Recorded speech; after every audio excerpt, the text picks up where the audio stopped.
Hello, everyone. Welcome to Dungeon Scrawlers. My name is Travis Legge. I am once again honored to join you as your story guide as we enter the world of Curseborne. Tonight's tale is to support the Curseborne Player's Guide, currently crowdfunding on Kickstarter. We have funded and are currently unlocking stretch goals, so please, if you've not yet done so, head over to Kickstarter, check out the Curseborne Player's Guide, and lend your support.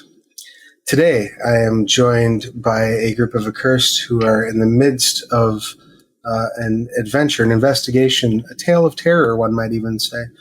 So let's go ahead and meet our cast. Let's kick it off first. Allie, please tell us who you are and who you are playing. No problem. Hi, everybody. I'm Alexandra Pitchford, or Allie for short. You know me around here. Author, game designer, TTRPG streamer. I am playing Evelyn Ash, one of the hungry. Excellent. Thank you so much. And next up, that brings us around to Cora. Please, if you would, tell us who you are and who you're playing. Hello, everyone. My name is Cora Holloman. Cora. I am a writer. I'm a game designer, and I am playing Charlotte Mercer for the evening. Excellent. Next up, Erin, please tell us who you are and who you're playing. Hi, I'm Erin M. Evans. I'm the author of the Brimstone Angels saga and the Books of the Usurper series, and one of the hosts of the Writing About Dragons and Shit podcast. I am playing Ceaseless in Retribution, aka CC Gates, an outcast underworld gate with the 22nd pylon of the Secret Mansion of Osiris. Beautiful. And last but certainly not least, Lex, your pertinence, please. Hi, I'm Lex. You can find me on the internet at LexArts with 2 X's, such as on my card, which has all of my links. I will be playing Johann Stratenmare, who is a primal of the 8 hands. Wonderful. And when last we met, you all had been gathered by Evelyn. Evelyn was answering a call from a family member. She had been asked to meet up at the Congress Hotel by an elder of her family by the name of Vanessa. Vanessa is sort of a fixer, one might say, problem solver, torture artist, however you want to look at it, in the employ of the heirs. And she had tasked Evelyn and the crew with setting up a place called the Remington Hotel for a forthcoming celebration. This building has been unoccupied for some time in the wake of a rather horrific reputation that developed in the 1940s due to some murders that took place there. The group has gone to investigate, and as they did, they recognized a strange mold growing along the exterior walls of the building, being experienced with plants and wildlife.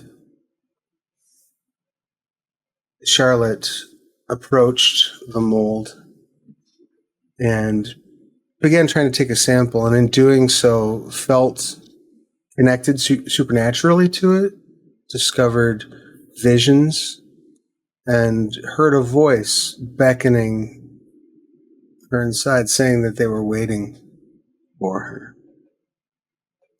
Other pertinent details that were gathered was that I believe, correct me if I'm wrong, but Han had reached out to a member of the 8 Hands to get some details about what had taken place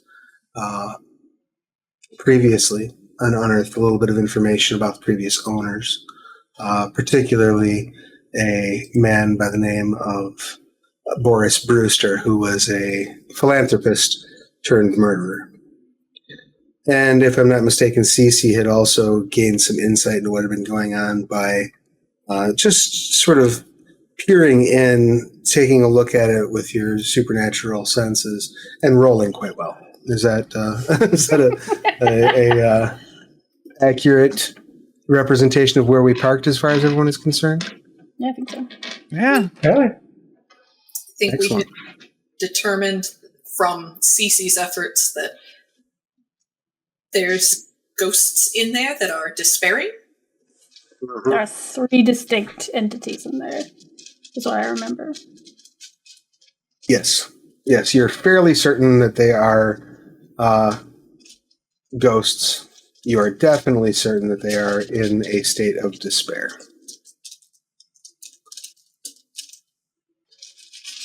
Yeah, so now that you are there outside the Remington Hotel, or what's left of it, what would you like to do? All right. Correct me if I'm wrong, but to reach out to a contact more than once in a scene incurs penalties? Each time you ask a path contact for a favor, you invoke that. The first favor is free. You choose a path skill from that path to invoke the action. Any bond rating the contact has toward the character acts as enhancement on the invoke action.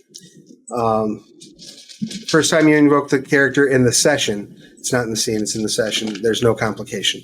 The next step to invoke the same contact in the same session incurs a minor complication. Any subsequent attempts upgrade the complication to major. If you fail to buy off the complication, the contact requires a favor in response, and you gain the unexpected favor status effect. If you fail to buy off the major complication, the contact is tapped and will not respond for the rest of the story. So, technically, since we are in a new session, all of your contacts will have refreshed from last session. All right. As Charlotte was reaching into the mold for samples, Han was trying to make a call, reaching out to his lawyer contact, who has the moneyed and investigator tags. Excellent. And what path is that through? That is through my, what is that called? It's not my family pact. It's Your lineage? Yes, that's the lineage one. The other one was family, and the third one is the mundane, right? The third one's the roll, yes. Yep. Third one is your roll. So let's see here. So you'd be looking at athletics, close combat, enigmas, larceny, survival, and technology, right? So you would choose one of those skills, and you may roll that skill with no attribute attached to it. Right. We'll go with enigmas because specifically I'm reaching out in regards to, hey, what can you find up about the records of the possible sale of this place and or mold / reasons to condemn the building? Sure. Go ahead. So you will have a bond rating of 1 with this contact. So you'll roll those skill dice. That was one of the ones I had a bond of 2 with. Excellent. So you may then take 2 enhancement on the roll. Okay. And how many dice do you have in the skill that you're rolling? I have 4. Okay. So we are rolling that, and 2 of them we replace with curse dice. Correct. You currently have 2 curse dice, so you'll replace 2 of your pool with curse dice. There's a success. There's a success. So 2 successes before enhancement, which gives me 4 total. Excellent. Were any of those successes on your curse dice? Yes. Excellent. How many? 1. Wonderful. So you will gain... you can spend a curse trick if you wish, but you also do have other options. You can just spend it to get information instead because you're calling on the contact. And you wanted the contact to specifically get you details about the building in terms of possible past like why it would have been or would not have been condemned, exactly? Yeah. The assumption being it being possibly condemned as a reason for it not selling prior. Okay. But mainly trying to figure out if this mold is a really recent occurrence or if it's only recently become supernatural. Gotcha. Okay. Yeah, he answers the phone. Says, "Can I help you?" Hey, it's Han. Just a question about the Remington, if you have time. Sure. We've come into, how to say... We're looking into it for the person who's purchased it, and it seems to have a mold problem. Wanted to know what was on record about that, if anything. Oh, okay. Yeah, let me look real quick. Let's see. And maybe any notable news stories about break-ins to the place prior?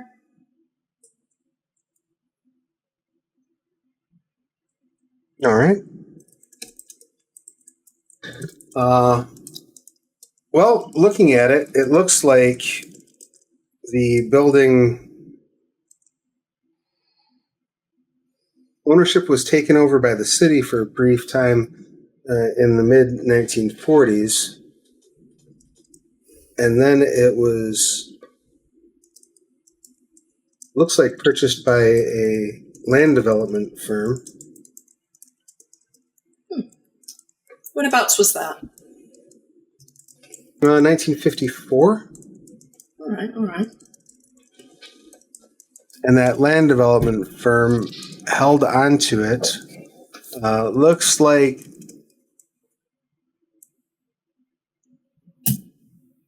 ooh, this is interesting. Looks like they sent in like an appraisal team in early 1955. And the appraisal team indicated the place was unsafe, but were unable to file any sort of detailed reporting. It seems like the two members of the appraisal team were dismissed from the company shortly thereafter. Their families were paid out a significant sum, and the reason for their departure is listed as medical. Very interesting. But no note of mold. No. And then looks like the building just sat fallow for many years. Looks like in the 1970s there was a police report filed. Apparently some trespassers. Yes, that's the one I was hearing about in the 70s. 3 went in, 2 did not come out. Rather, maybe it's that they came out but weren't the same. Something. All I have is that CPD was called, came in to investigate possible trespassing, checked the perimeter, and found no evidence of anybody going in or out. All right. Well, thank you for your time. And then it looks like it was acquired again. Looks like it was just sold. Yes. Someone must have greased some palms somewhere, because despite the fact that the building changed owners, there was no state inspection. There was no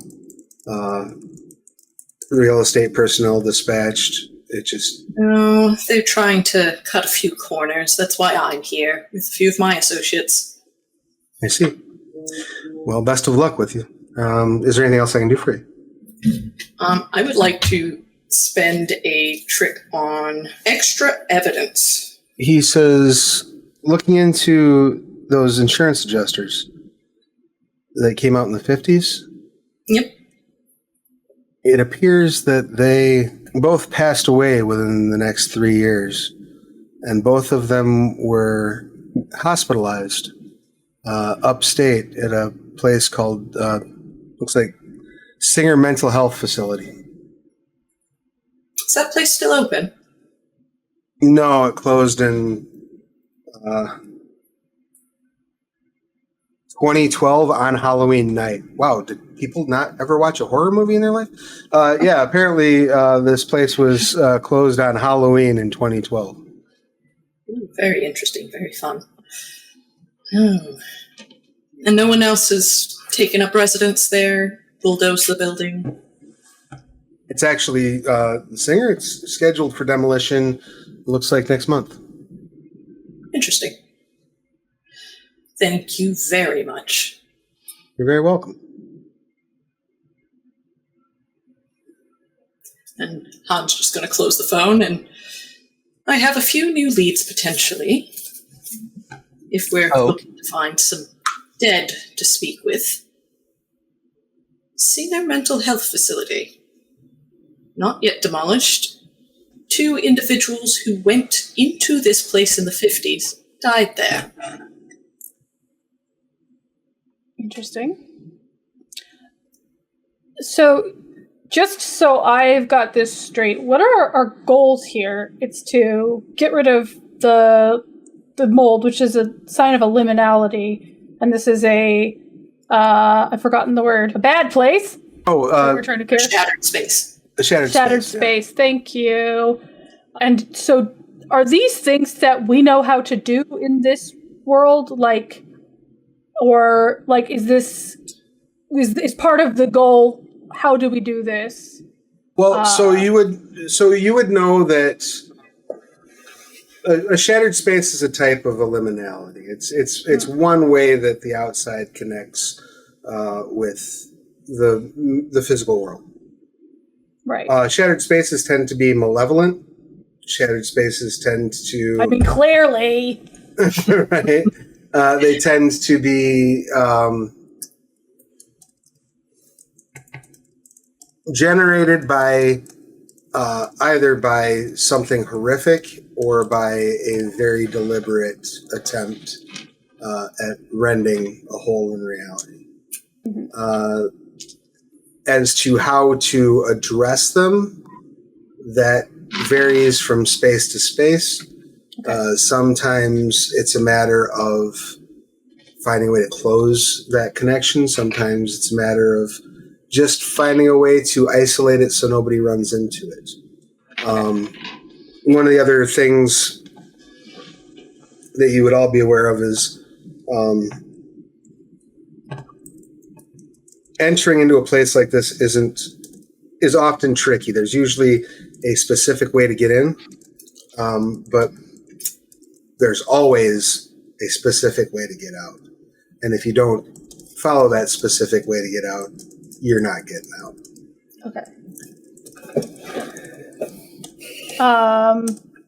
Before we go running off to a different cursed building, I do think we should figure out what we can figure out from asking those dead. Obviously, they didn't get out, but they have been inside, so maybe they can get more information. But the how did it get made? Is that something we need to find? Just so we're not circling this for the entirety of the recording. Is figuring out how it was generated part of figuring out how to close it off often. It's very interesting, but it would certainly help. Okay. The more information you can gather about the nature of the place, the better. Okay. I will say, based on what you gathered last session, you do know that some horrific things have happened here. Oh, yeah. So chances are good that somehow plays into what you're looking at. The most, I guess, the pressing nature of it is the fact that Vanessa intends for this party to take place, and you have like 2 days to get the joint ready, effectively. Mm-hmm. So that's the clock that you're up against. Yeah. Well, Evelyn's up against. I feel like she's the one that's going to be in trouble. Fair. I mean, yes. I might have a secondary lead to follow while some people check out the Singer facility. And how far away is this facility, just real quick? It's about 90 miles away in the city of Rockford. Okay. Oh. I have someone that I would like to meet up with to maybe run some tests on this sample. Because it is a mold, so I'm wondering if maybe I can work out something I can put together that is either could work as a poison to address the mold, or maybe like something to give us a level of protection, or there's a lot of different options, but I want to talk with them about it, but I'll need a ride. Possibly, if I don't know if this would help, but I do have as an edge an unusually secure headquarters. Okay. I mean, that would give you to do the tests. Oh, if you need if you wanted to use that as like a safe haven to perform those actions, that'd be fine. I mean, if you need a ride, I'm always happy to provide. Would be appreciated. And then maybe we can find something, like I said, to either protect us from whatever's going on here, or a tool we can use to address it. Okay. Are we splitting, or are we all staying together? I think that's up to you, Cece. Do you want to go personally to investigate those other places? Am I going to let you and Evelyn go, or versus none of us going? Specifically want to go. I was thinking of tapping other people to go out there. Got it. 50 miles away. Honestly, that's fine. I will be honest. Aaron is having a little trouble understanding what Cece's allowed to do here. Whether this is all of us taking turns calling people, or if there's something we're missing. So if there's another activity that you would like to pursue, you're more than welcome to. You certainly do not need to spend. You do not need to all invest in contact interactions at this point. You can do anything from, reach out to contacts to visit the building. If you wanted to go inside, you're welcome to do so. If you wanted to try to interact with, or if you have a means of trying to reach out to the ghosts inside, you're welcome to try it. Pretty much, whatever you feel. I guess this is what the sky's kind of limit. And I am the audience insert for the person fresh to the system and Curseborne. So I will ask the question. I don't know how I talk to a ghost. I don't know what I use for that. So I know there's phantasms in there. I understand there's a liminality. I, as an outcast, can pinpoint the threshold of the liminality. Yes. Yes, absolutely. So if I wanted to try and reach the ghosts in there, what do I use? I don't have an ability that's labeled ghost chat. So sure. Yeah. So I'm like, okay, well how do these things work together? I feel like the quickest set of skills and attributes to apply to this would be esoterica, perhaps, and one of the social skills. But that's just my thinking. That is an option for sure. Another thing to think about is your ability to talk to ghosts is never impeded. You can always talk to a ghost. Where the concern becomes is whether the ghost can or will talk back. Right. But I'm at a distance. This is the other thing, is that I think we all kind of understand this place. We don't want to just wander in there not knowing anything about how you get in and how you get out. So I can't wander around till I find a ghost and be like, "Hey, what's up?"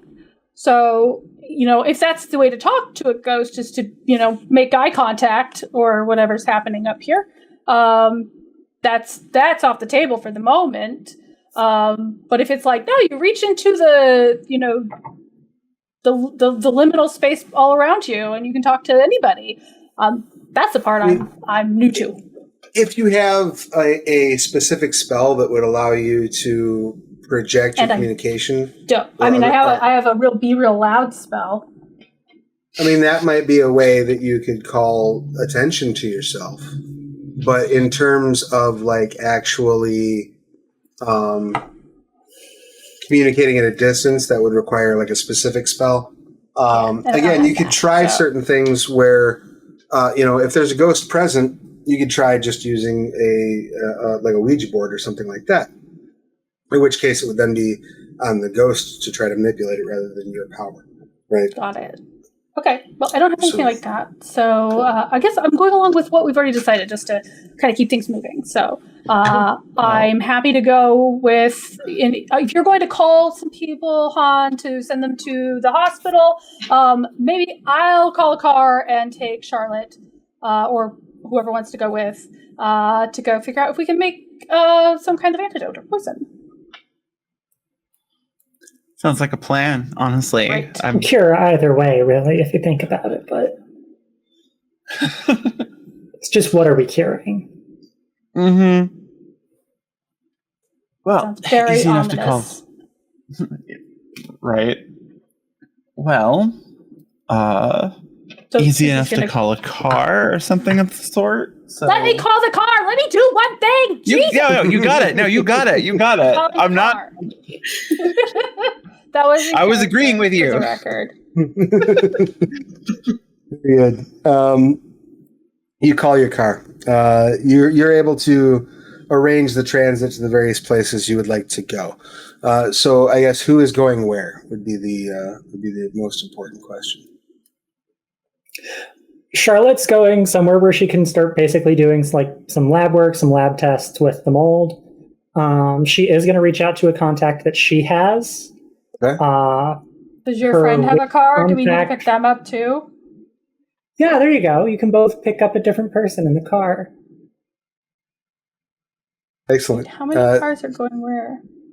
Okay, never mind. Never mind. Well, you're going. So Cece is going along with Charlotte, correct? I'm just making sure I got the groups together. Is that correct? I thought like so. it. All right. So Cece and Charlotte are group one. What are Han and Evelyn doing? Well, what is Han doing specifically? You said you're reaching out to somebody?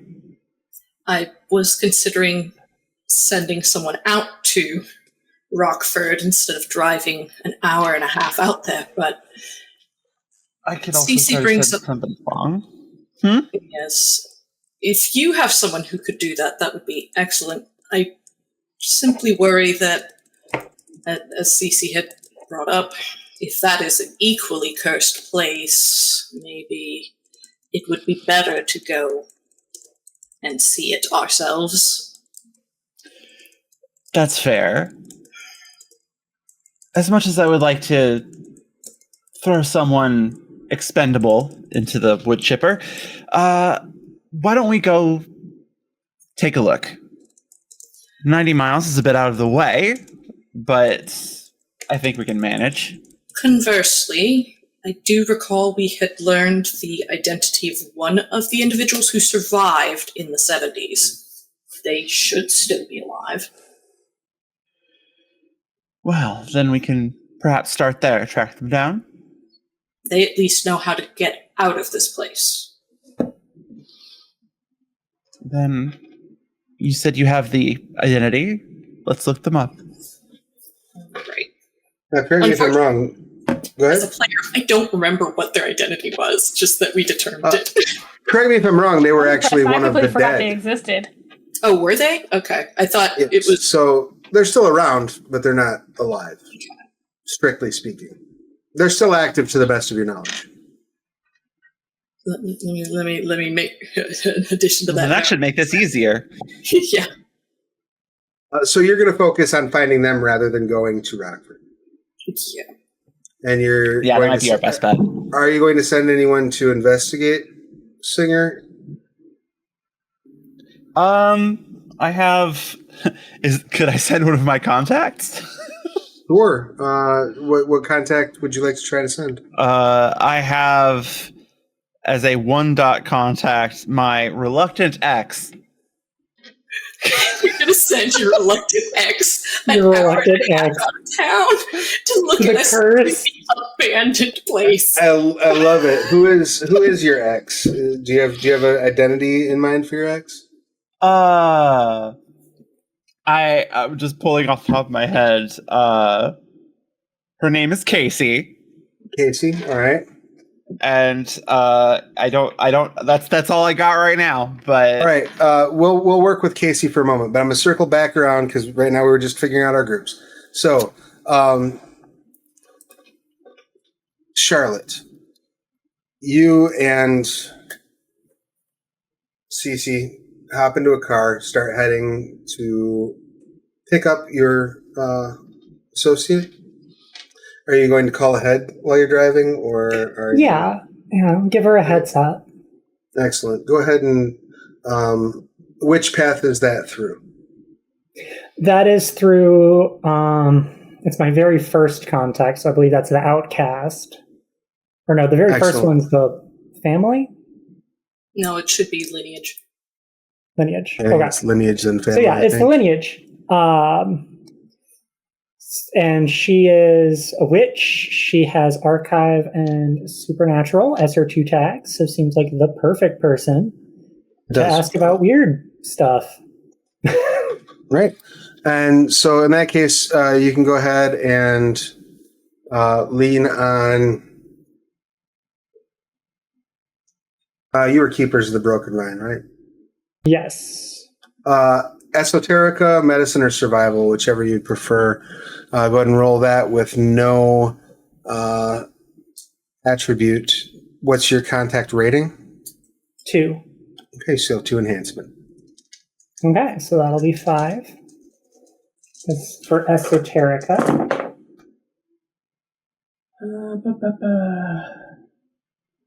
Oh, that is not a good roll. So I am going to use one of my little edges, Devil's Own Luck, which once per scene I can bleed a curse die Okay. to reroll all dice not showing a hit on a failed action, because I'm assuming only one hit's not gonna... That's up to you. Yeah. Well, if it says on a failed action, so I guess if it's a fail, I can do it. If it succeeds, I can't do it. I will tell you that one success ain't going to get you much. Okay. It's not technically a failure because it's difficulty 0, but I'm also A-okay with you using that ability in this instance to make it... Does that make sense? Okay. Oh, that is much better. Okay. That is 2 regular hits and a crit on a curse die. Beautiful. Excellent. So in that case, you are able to employ curse tricks if you wish on this, or you can just spend them all towards the investigation. You reach her, and she says she'll absolutely be ready for you to pick her up. You can head to the second location. She'll be good to go. Is like a servant driving you all, or is CC driving? I have like a good car company I call, Okay. so I'm not driving. I don't have my license. Wonderful. So is there anything you would like to do while you're on the way there and while Charlotte's reaching out to her contact? I guess I can also reach out to a contact. If you'd like, yeah, absolutely. I confess I don't know what's needed here, and so I'm not sure what's the best thing to do. But as I'm stuck in a car, calling someone seems like the thing to do. Sure. I also think, honestly, Cece's a texter, so I don't think I'm calling. I think I'm texting. That's fair. What contacts does CC have? I have a close family member who I assume I can, because they have a supernatural tag, I can ask, like, hey, is there a way we can know how to close this shattered space? And I have a gossip blogger, which I feel I could probably argue into being, someone who is into more like urban legends and stuff. But I feel like we've covered that. I don't think that retreading that is necessarily worth doing. I'm assuming Han has told us all this stuff that we overheard, and because Lex, you should not repeat everything that we already all heard you say. Sure. Honestly, out of those, I would say your close family members probably your best and I have bet. a pyrotechnics supplier. So when we get to the point that we should just get rid of this building, blow it up. I'm calling that guy. Excellent. So yeah. So your close family member, I assume that comes from your family path, right? Does. And that was the Crossroads. Right. You go the hidden crossroads. So, let's see here. And that came off of the Blazing Icon, is that correct? I believe so. It was all off of that particular sheet. Would you like to lean on your empathy, esoterica, or leadership for this role?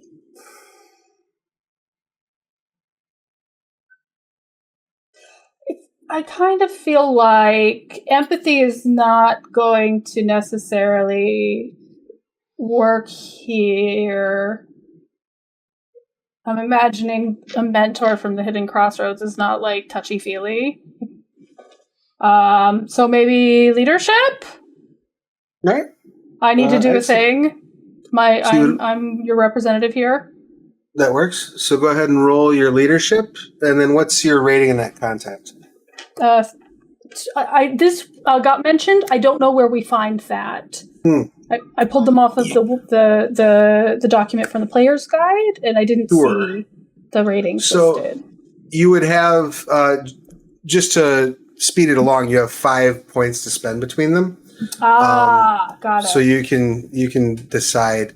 None of them can go above 3 anyway. So, and okay. The way I had done mine was each tag that they have, I treated as a dot. So it's just like, okay, you have 2 tags, you're 2. That makes sense. Yeah, if they've got if they have tags already broken out, that would be sure. Let's do that. I like the idea of being close with the gossip blogger, but they only have 1 tag, so okay. So I guess that means I have 2. Great, excellent. So go ahead and roll your leadership, no attribute needed, and then you have an enhancement of 2. So you will just roll 3 dice, 2 of which will be your curse dice. Okay. So. Okay, so I have a 10, a 9, and a 1. So you got a total of 5 hits on there. Beautiful. Mm-hmm.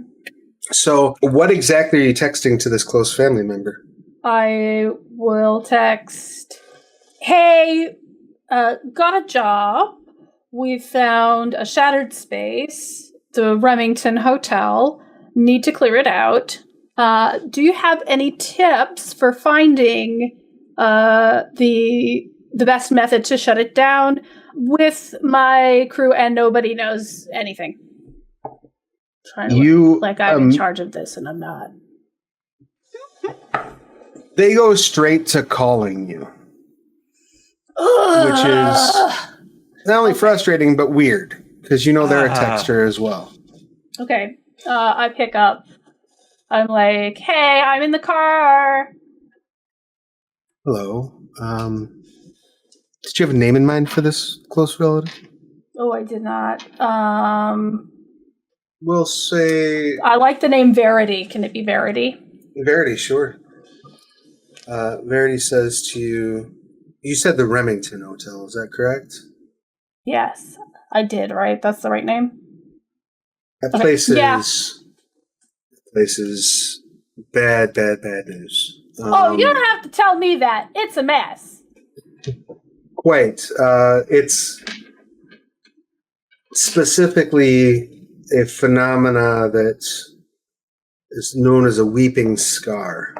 They're particularly nasty little shattered spaces. Okay. So here's the thing. My friend is supposed to fix this for her family. And I don't like what they do to people that failed them. If they do that to Evelyn, I'm going to have to make a scene. And nobody wants that. What can we do to, I don't know, block? So listen, my backup plan is to call my explosions guy and just take the building down. And then the problem is a different problem. Unfortunately, that's not going to do a damn thing to the Weeping Scar. No, I mean, itself. it will stop Vanessa for trying to throw a birthday party there. She can't throw a birthday party on a pile of bricks. But you're right. It's not going to do anything with the liminality. So... No. Well, okay, so I know a little bit about that place. I helped someone a few years back who had barely made it out of there in one piece. Ooh, do you have a name?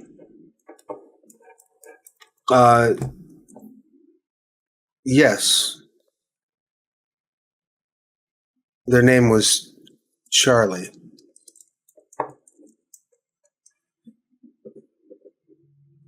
They had just Charlie.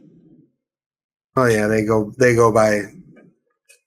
They pop around last names, 3 or 4. They're dead, so every time they get a new skin suit, they change their last name. That makes sense. I mean, I don't really understand the point of them, but well, I mean, it helps people, I guess, keep track of one another.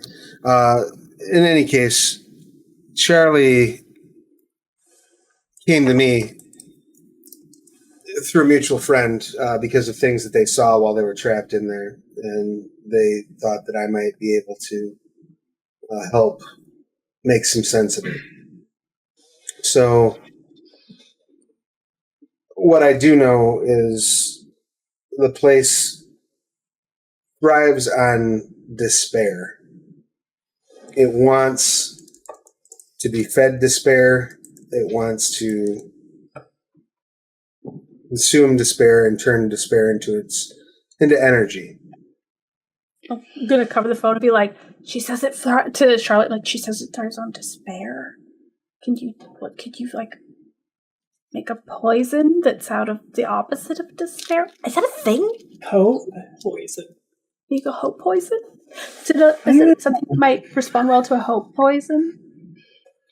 Well, usually the only way that I know of to get rid of a weeping scar is to impose precisely what you're thinking, the opposite emotion on it, and then strike at the places where it festers. Okay. Because because the emotional state will weaken it. There are a few problems with this. The world at large is very difficult to like manifest hope. Yeah, I know. Well, there's that, yes. The worst part of it is you have to be inside of it in order to influence it in that way. Okay. You can't. It's not like Ghostbusters 2. You're not going to stand across the street and sing, higher and higher, and make and the goodness will make the badness go away. You have to be in the liminality in order to make it happen.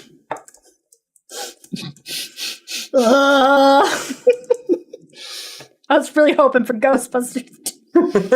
A sentence no one has ever said. Okay. Secondly, it will do everything in its power to rob you of that emotion.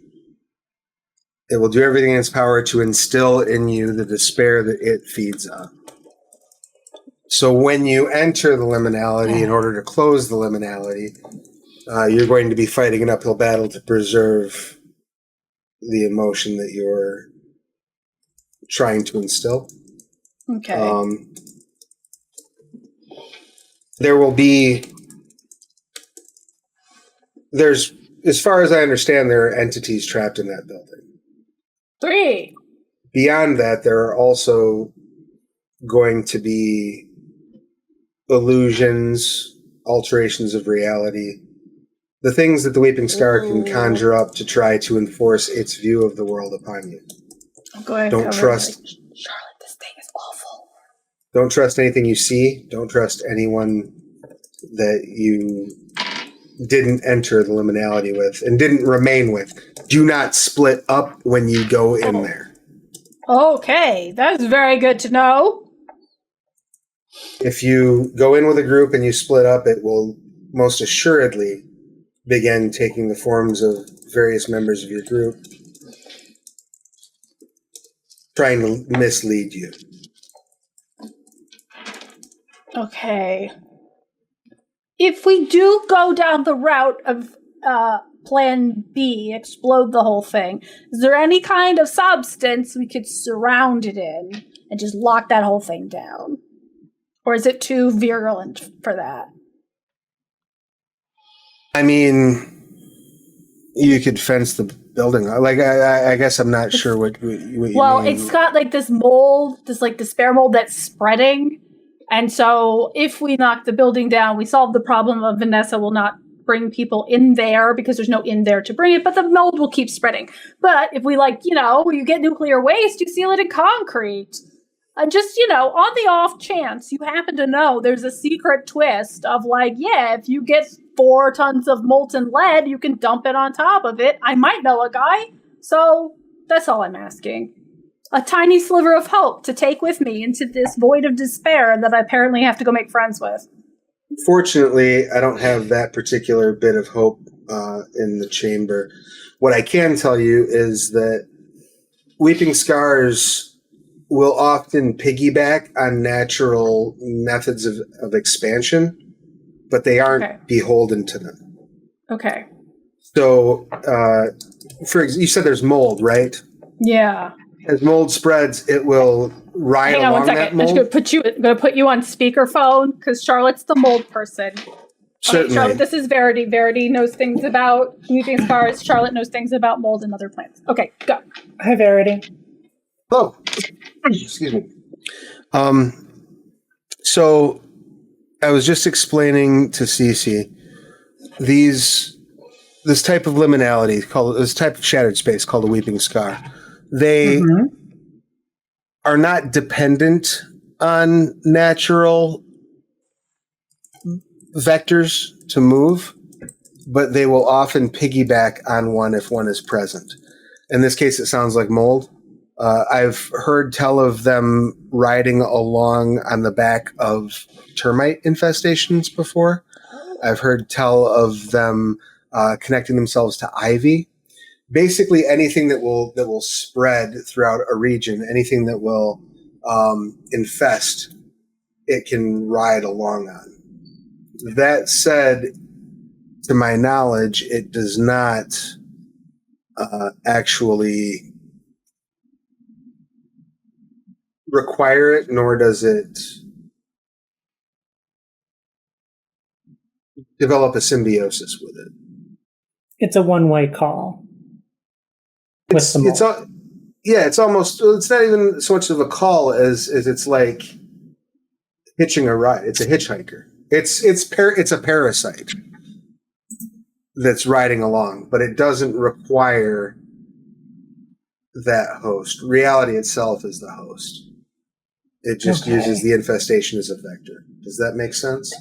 It does make sense. So trying to treat the infestation doesn't do anything to impact the weeping scars. Not that I know of. There may be a way to use that vector against it, but I don't. That would be outside my area of expertise. As far as I know, that'll be right inside of mine. Well, I wish you the best of luck with it. She doesn't need luck. She's a genius. Well, I wish you the best of genius with it then. Listen, I understand that this is an important thing that a member of your crew has gotten you buttoned up in. And I know that we do not abandon our crews.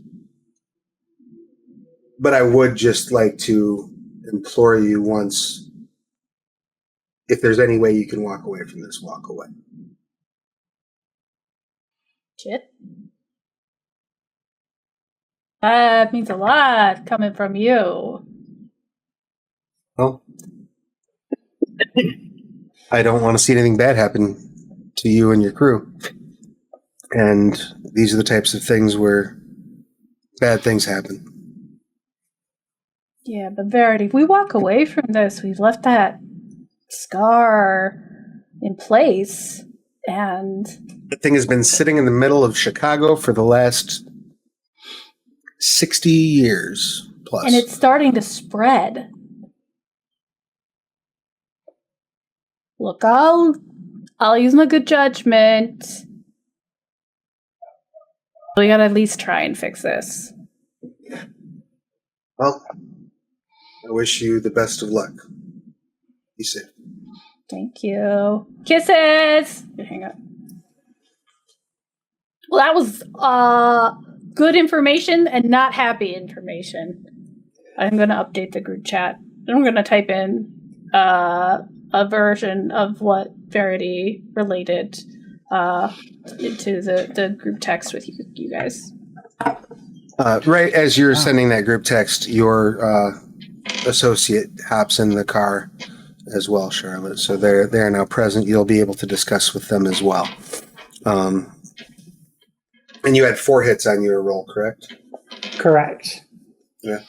And also because you got both of you got a 10 on your curse dice. Is that correct? Oh, mine wasn't the curse die. It was the regular. Yours was not on the curse die. Okay, beautiful. But yours was. Is that right, Charlotte? Yes. So you will Correct. get a +1 bonus. The next spell that affects you will have another +1 difficulty. So now you're at +2, I believe, because you had that from last session, correct?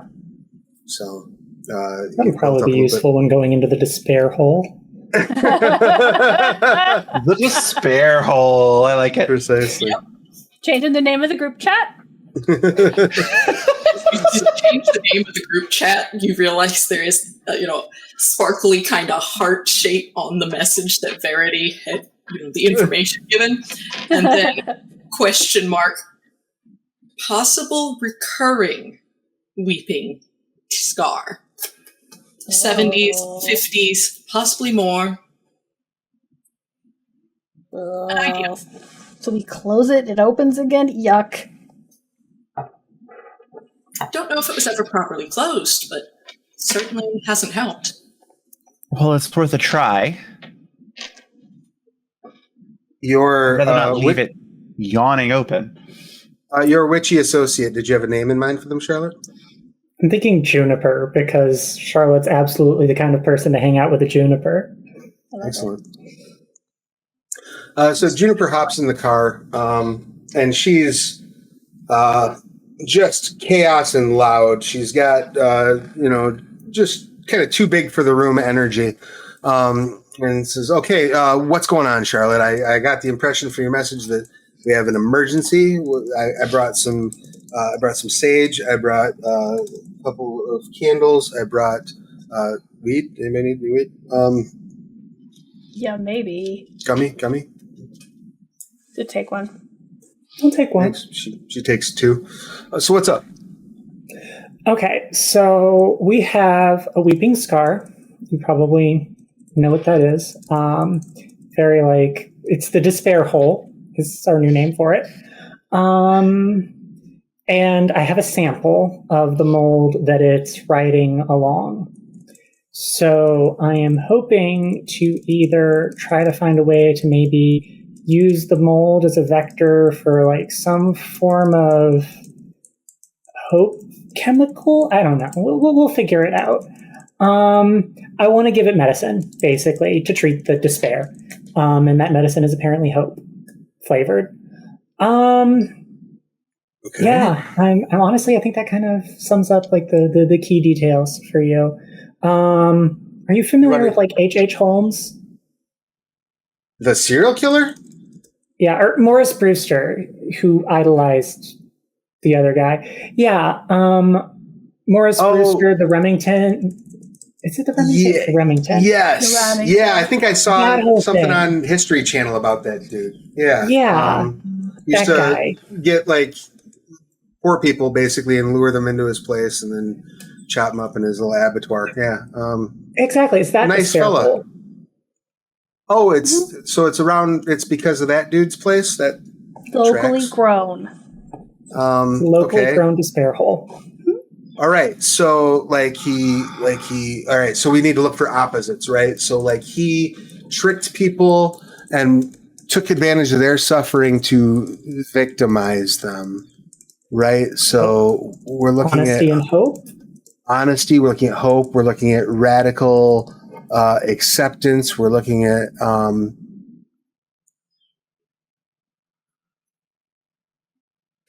Charitability. irritability. Yeah, maybe. Can you get MDMA for plants? Would that work for mold, or is that a different thing?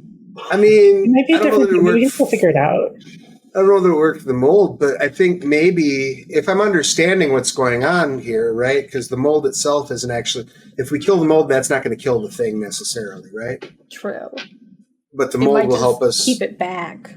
But the mold is where the thing is, right? Yes. So if we can find a way, what I'm thinking is like, thinking like a rave or like a, if we could bottle pride, you know what I mean? Something where it's like, it's a joyous, loving occasion, right? Or if we can generate that feeling near it, and then we can find a way to,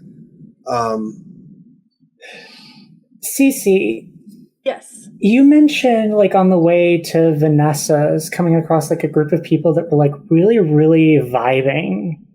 Yes, Wow. at the corner store. But that might have Maybe been because of the snag of the scar. But then maybe that means that there's like a well there of like that hope because it's drawing all the despair away. So maybe like if we get an energy drink from there, that'll do it. I mean, it can't hurt. I am Heard worse hungry. times. Yeah, let's give it a shot. Yeah. All right, you start making your way over to Eat the. an energy drink and possibly some other stuff. That's what we need. I'm over here There's an thinking we energy need. drink. I'm over here thinking we need mystical antidepressants. Right? I mean, that's. Can you teach a despair hole how to do affirmations? I am a scary so- hole. I am a killer of men. I am beautiful and horrible. Exactly. So whilst all that's going on, now we will assume that while you were having those interactions, that Evelyn was able to at least reach out to Casey. I mean, so my thinking is with the information we now have, I'm not sure what we'd get checking out the other place. Because That's valid. However, I'm going to assume that you were making that call while they were making these calls. That's fair. So let's go ahead and pursue that, because I'm not going to let right. you out of having this conversation with your. Dolls on notes. Okay. What's going on with Casey? So, what skill would you like to lean on as your? Oh, let me take a look at what I got, because I am very social. That would come up. That would be a skill drawn from. She is from what path? That's from my. That's the roll path. Excellent. So, and yours was the Executive. Executive. Excellent. So, this would be a culture, enigmas, leadership, or persuasion would be what you'd roll in. Oh, persuasion, definitely. And then you would roll just that, no attribute, and you'd have a enhancement equal to your contact rating. Okay. One success on one of my curse die, and then the enhancement rating. So it's only a 2. Okay. You get a hold of her. Him. Her. Them. Right. She answers. What is it, Evelyn? I'm in the middle of something. Well, see, I could use a favor, and I thought Always. who better to call. What do you need? There's a place that I'd like you to take a look at for some potential. Well, I'm thinking of expanding some of my portfolio. And this place, I've heard, is... Well, it's going to be torn down soon, but I've heard that the property is historical, and that could be of a boon. That could be a boon if it's properly restored. But I wanted you to go take a look at it for me. It's about... Okay. What was the name of the place? Singer? Mental. Say that again? Singer Mental Health. It's over in Rockford. Singer Are you Mental listening Health to in this? Rockford? You want me to go to a mental asylum? I do. I'll pay, of course. I'm not expecting you to do this for free. Sure, I wasn't doing anything terribly important, but you owe me. Of course. I always pay my debts, dear. What am I looking for there exactly? Well, let's see. What should we say she's Is your looking ex for? one of us or one of the mundane? That's a good question. Typically, our contact's up to me. She's one of us. She's an accursed.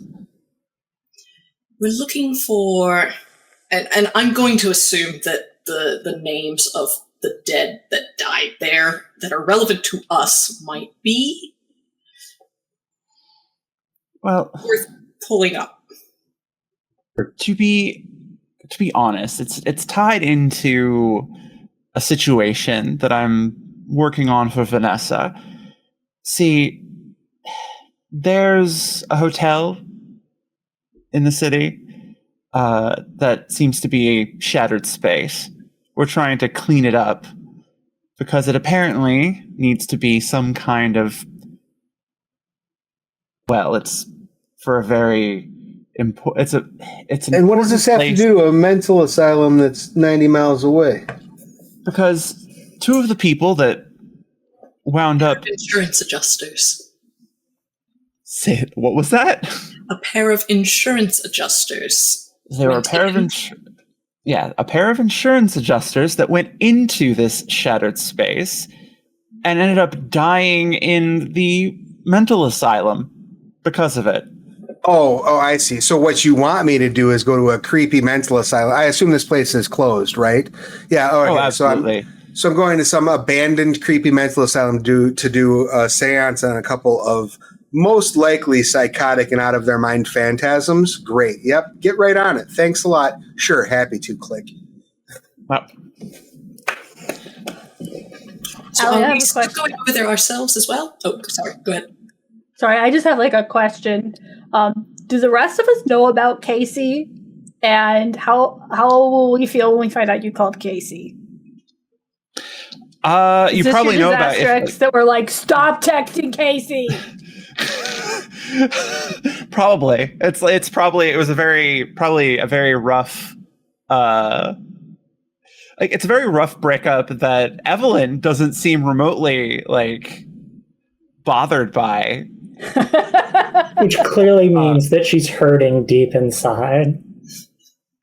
Maybe. But she also has lots of money and can probably dangle that money to get Casey to still do the occasional favor. So Poor Casey.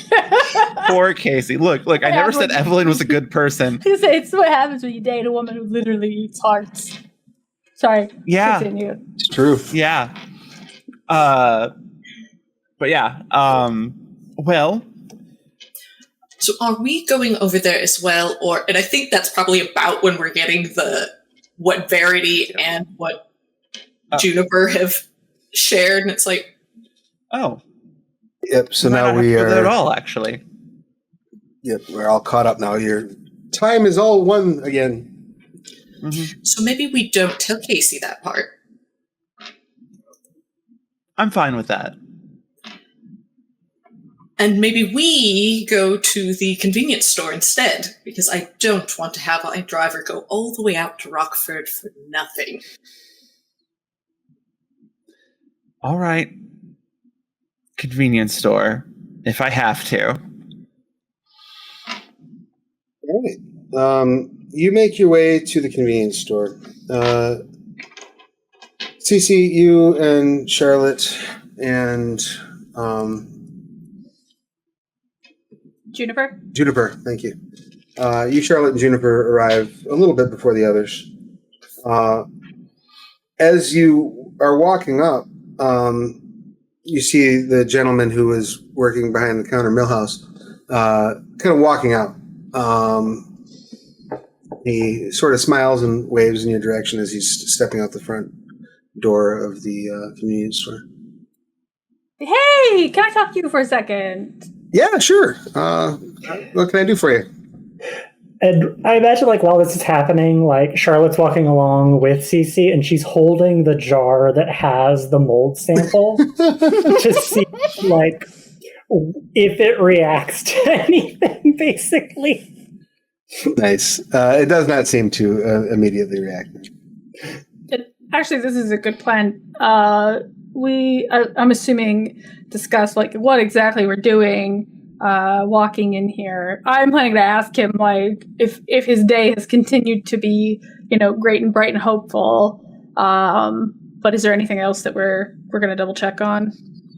We're just going to play it by ear. We should play it by ear for a little bit, but probably also, like, if his day is going good, then maybe we check out, like, the vibes of the place, because there might be something there that's like a hidden layer that's not, like, immediately picked up.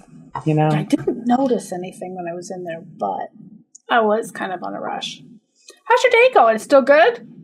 Yeah, turned out pretty good. In fact, I actually won $50 on scratchers while I was waiting for my shift relief. They ran a couple minutes late, but turned out good for me. Yeah, it's been a great day, great night. Would you say the day feels hopeful? Sure, I suppose. I don't know. Something just feels. Yeah, I guess hopeful is a good word for it. Excellent. Would you mind holding my friend's jar for just a second? She just pulls out the jar. Sure, happy to. It's a scavenger hunt. He right? grabs the jar and says, "Oh, you need to take a picture or something?" Yes, Yeah. Perfect. Pull out my phone. Just like, okay. You snap some pictures. There does not seem to be any visible reaction. Great. Thank you. We're just going to go get some snacks. Yeah, have a good night. You too. Kind of starts walking down the street, starts whistling when he gets like 5 feet away from you. Just seems to be in a very good mood. I do kind of wonder how his day's going to go now that he's leaving the shop, but I don't want to follow him. It's going to get very weird, and I don't even know if I can make up a reason for that. It's fair. So you're all heading inside then? About that time, we'll say the others pull up. So you're all able to sort of enter together. I think on the way, Evelyn would have wired several $1,000s to Casey's account. Just with just with a little message, just like ghost emoji, house emoji, wink. Love it. Perfect. Just incorrigible. I love it. I got the impression that Casey was saying, "F you, I'm not going." Oh no, really? She's going. Okay, I was like, I thought she's hung up. Like, screw you. Okay, cool. I'm like, maybe you can buy her assistance. I just wondered how hard it was. Yeah, no, she keeps coming back. Yep, she's gonna go. She's a sucker and probably has some bills. Hey, I had in my back pocket. How are those student loans doing? Nice. Good to see Evelyn. Such a good person. God. She's awful. I've never said she was a good person. There's a reason she's gotten so high as quickly as she has in the air. Horrible heart eater. I love it. So you all walk into the convenience store, and it's almost like a palpable air of good vibes. The lady that's behind the counter now, she's like mid-20s. She's kind of hopping and bopping and singing something to herself as she's wiping off the counters. And there's nobody else in there at the moment. But she looks up and says, "Oh, hey, help yourselves. Let me know if you need anything." Goes back to dancing and humming a little tune to herself. And I imagine like Charlotte just starts walking down the aisles holding the jar, watching the jar. Meanwhile, Evelyn is like visibly uncomfortable from the good vibes. She's just like, Is it always so fun to work here, or is this more of a special occasion? I don't know. When I got in, I was worried when I was coming in because I rolled in a few minutes late. I thought my shift, the shift I was relieving, was going to be real bent out of shape, but he seems to be good, and I don't know, just feels like a good night. is it usually this good, or did something change recently? I mean,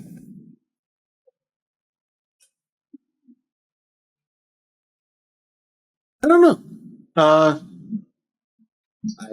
do feel pretty good. I don't necessarily love this job, but it seems nice tonight.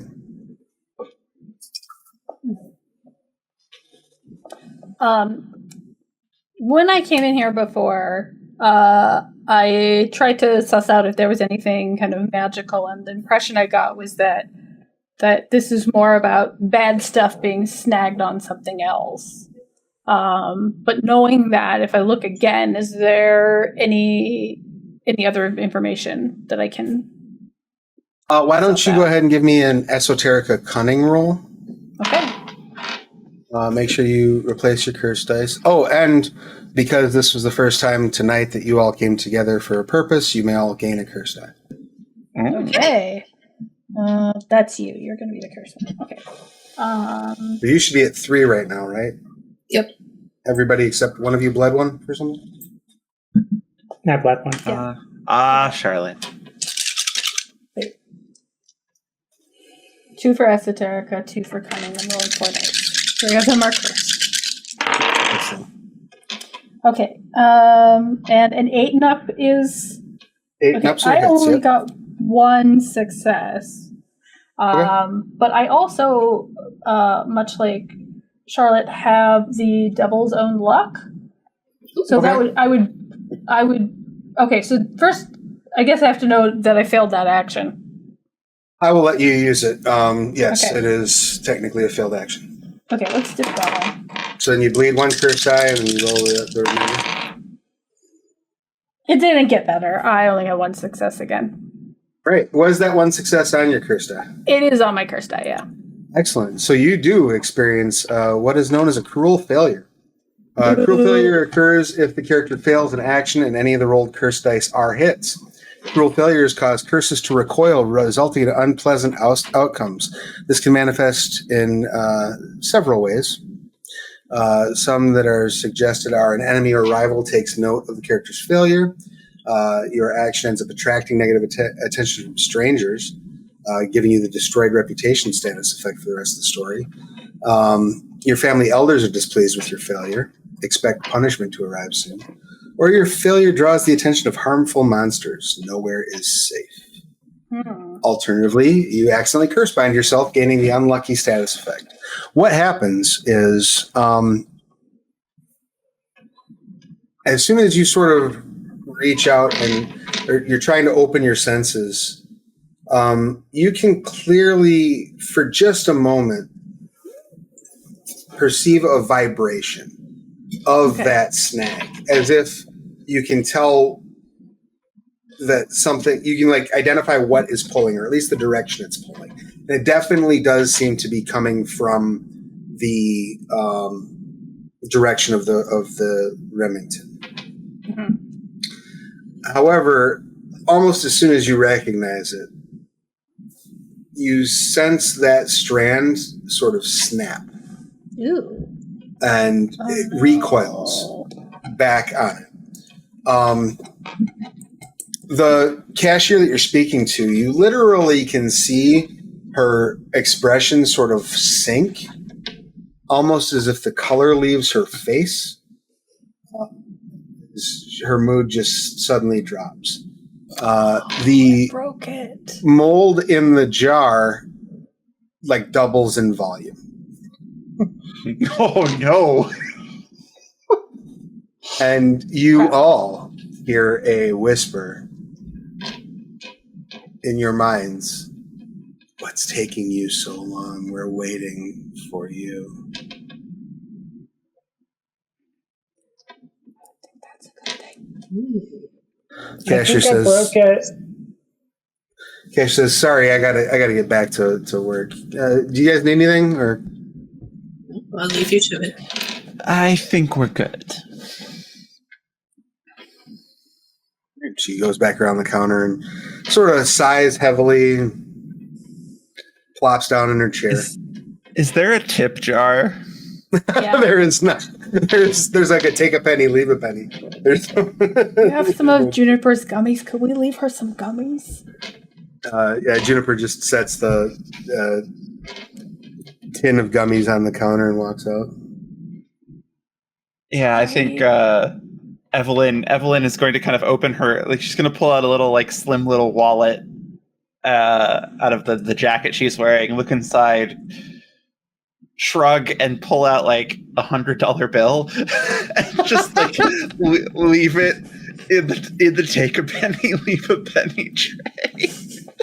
He looks at you like that's a bit odd, but Oh. She Okay. doesn't shop for things that cost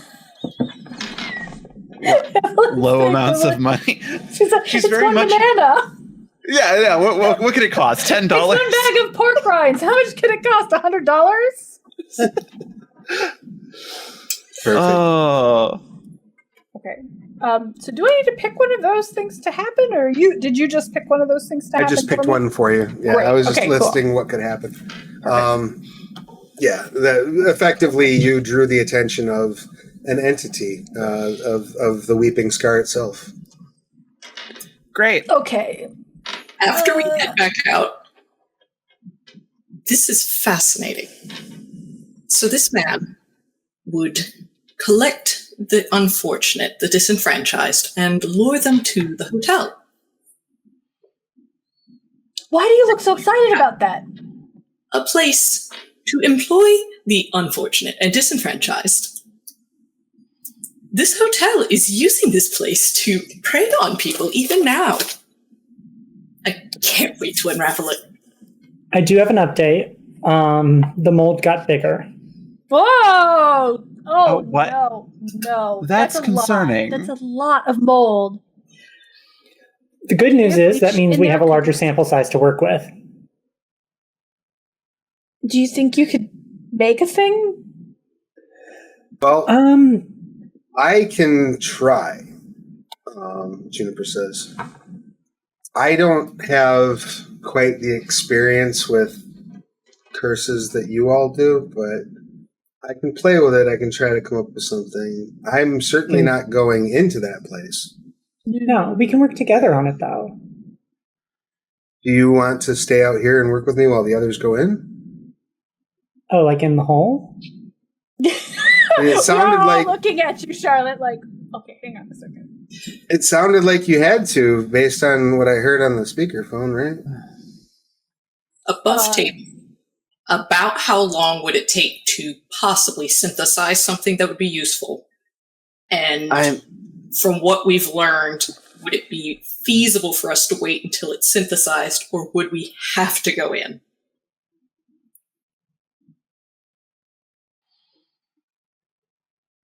I don't want to give you a promise I can't deliver. I don't know what I can synthesize. I don't know how I can synthesize it.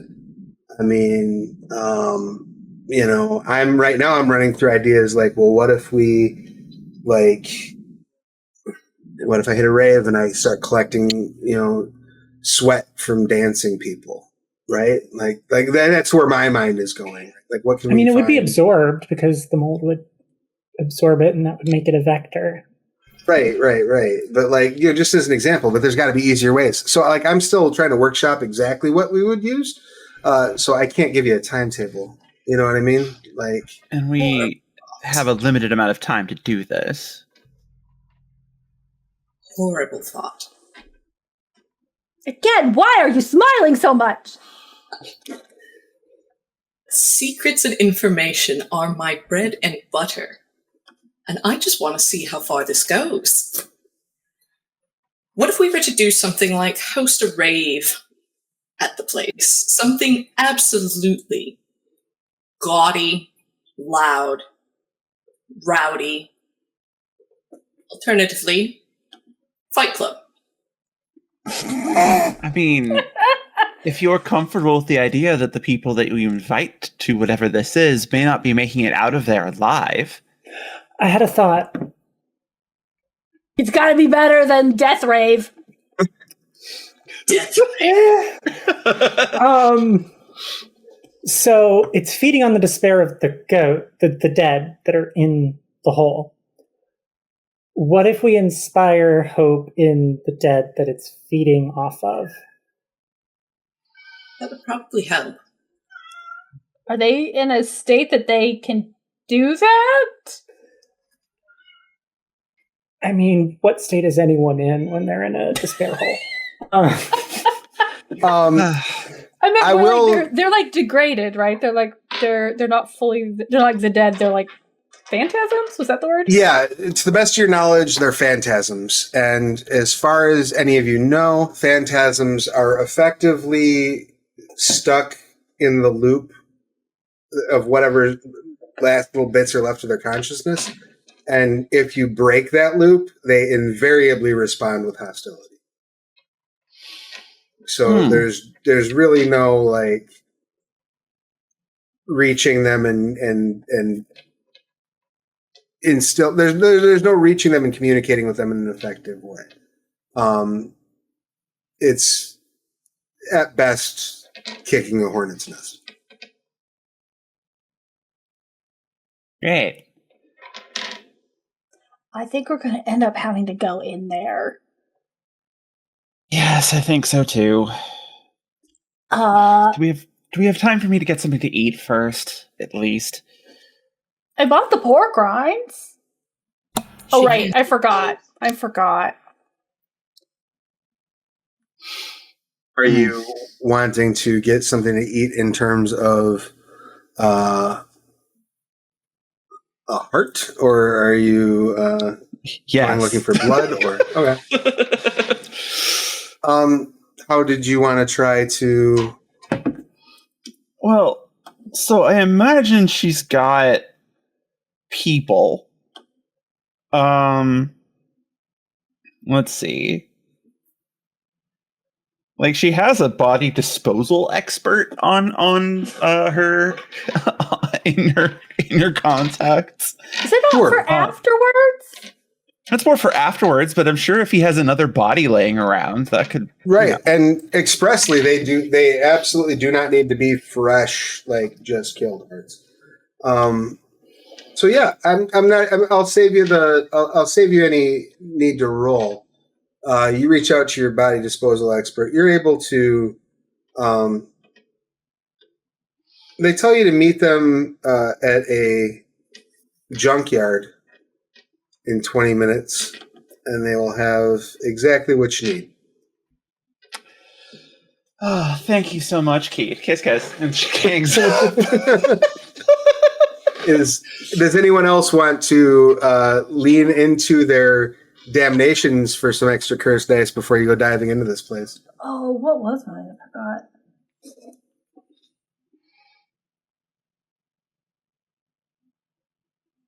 Let's see. Because, yeah, that's that.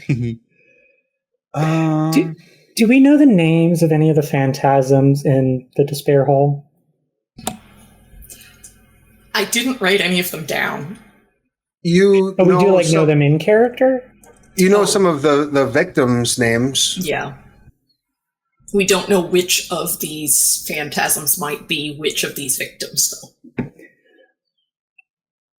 Do you have like enough information that like if you had a description of them, you could dig at it? Because I might have seen like a glimpse of one of them. Potentially. Tell you what, let's actually hit the hideout, and I'll see what I can pull up on the web. All right, I'll meet you there.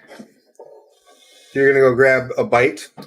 Yeah, she'll contact her driver and have them come pick her up, and then head over to the junkyard. When you arrive at the junkyard, your body disposal expert has someone in the trunk of a car that's about to get crushed. Like, I'm glad you called because they were about to get just squished. So do what you got to do, and then let me know when you're clear. I'll just feed it to the car crusher. Of course. And she'll roll her sleeves up. Excellent. Yeah, you have a dinner and gain a curse die. Yeah, exactly. Rolls her sleeves up, pulls out a knife, and gets to work. Was anyone else doing any sort of damnation or torment related thing to gain curse dice? So just to clarify, the damnation for the outcast is that you basically show your unguarded self. You fully drop the mask in front of somebody that you have a bond with. Right. You basically are revealing the truth to someone who you're connected to in some way. Now that would be someone that's not accursed. Yeah. It says other outcasts, crewmates, and outsiders are immune. Right. That does seem to exclude Vanessa, but I don't have a bond, so. Or does it work no matter what? This is the thing. Narratively, I'm not okay with. Yeah, let's go visit my pyrotechnics guy so I can flash him. Like that seems way too meta. I mean, I would even go so far as to say, if you wanted to, I think. How does this sound narratively? Because I think this might actually follow with what we've got going on. What if you track down Millhouse and say, you know what, I'm going to go look in on him. And when you see how terrible his day has suddenly become, you visit that revelation upon him. Yeah, exactly. Hey, want to see something cool? Let me show you something no one will ever believe. Exactly. Be not afraid.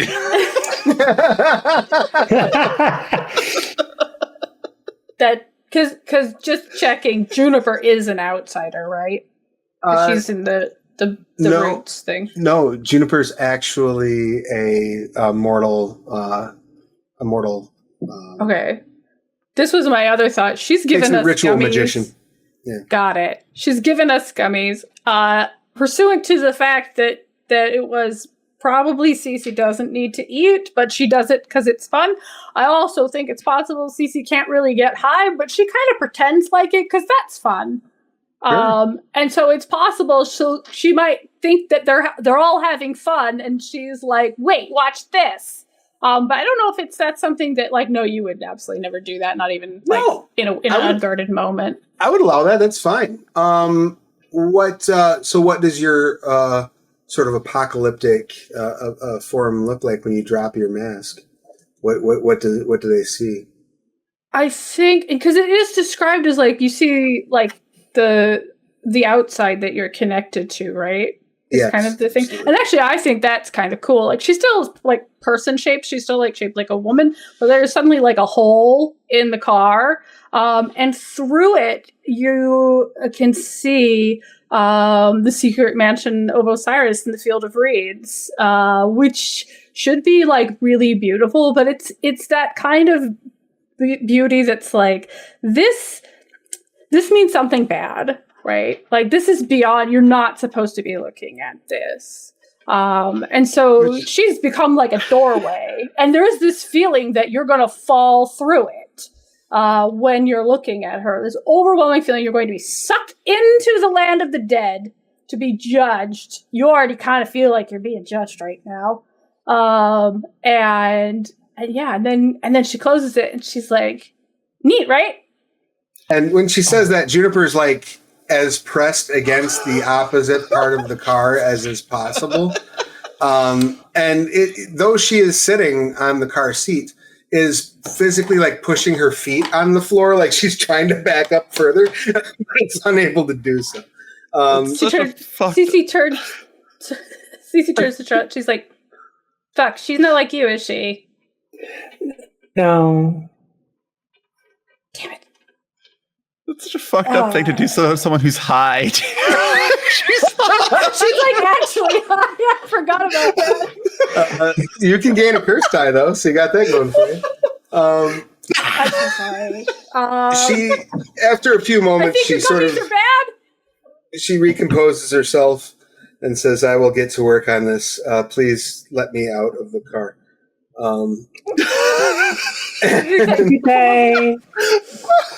And she takes off. Anybody else doing anything else curse-wise? Otherwise, I'm half so were tempted. Charlotte or Han going to pursue any curse? I am half tempted, but it does kind of require to be either to be at 0 curse die or to bleed curse die to activate. So, no. Right, fair enough.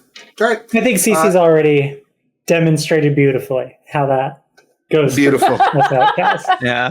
That's fair. Well, in that case, then let's go ahead and take a quick break for our biological and technological needs. All of our viewers at home, just hang tight. We'll be right back in the blink of an eye. Hey, everybody, welcome back. Thank you for your patience while we address our biological and technological needs. Just before the break, we had sort of allowed everybody an opportunity to gain some curse dice to indulge some damnations and torments.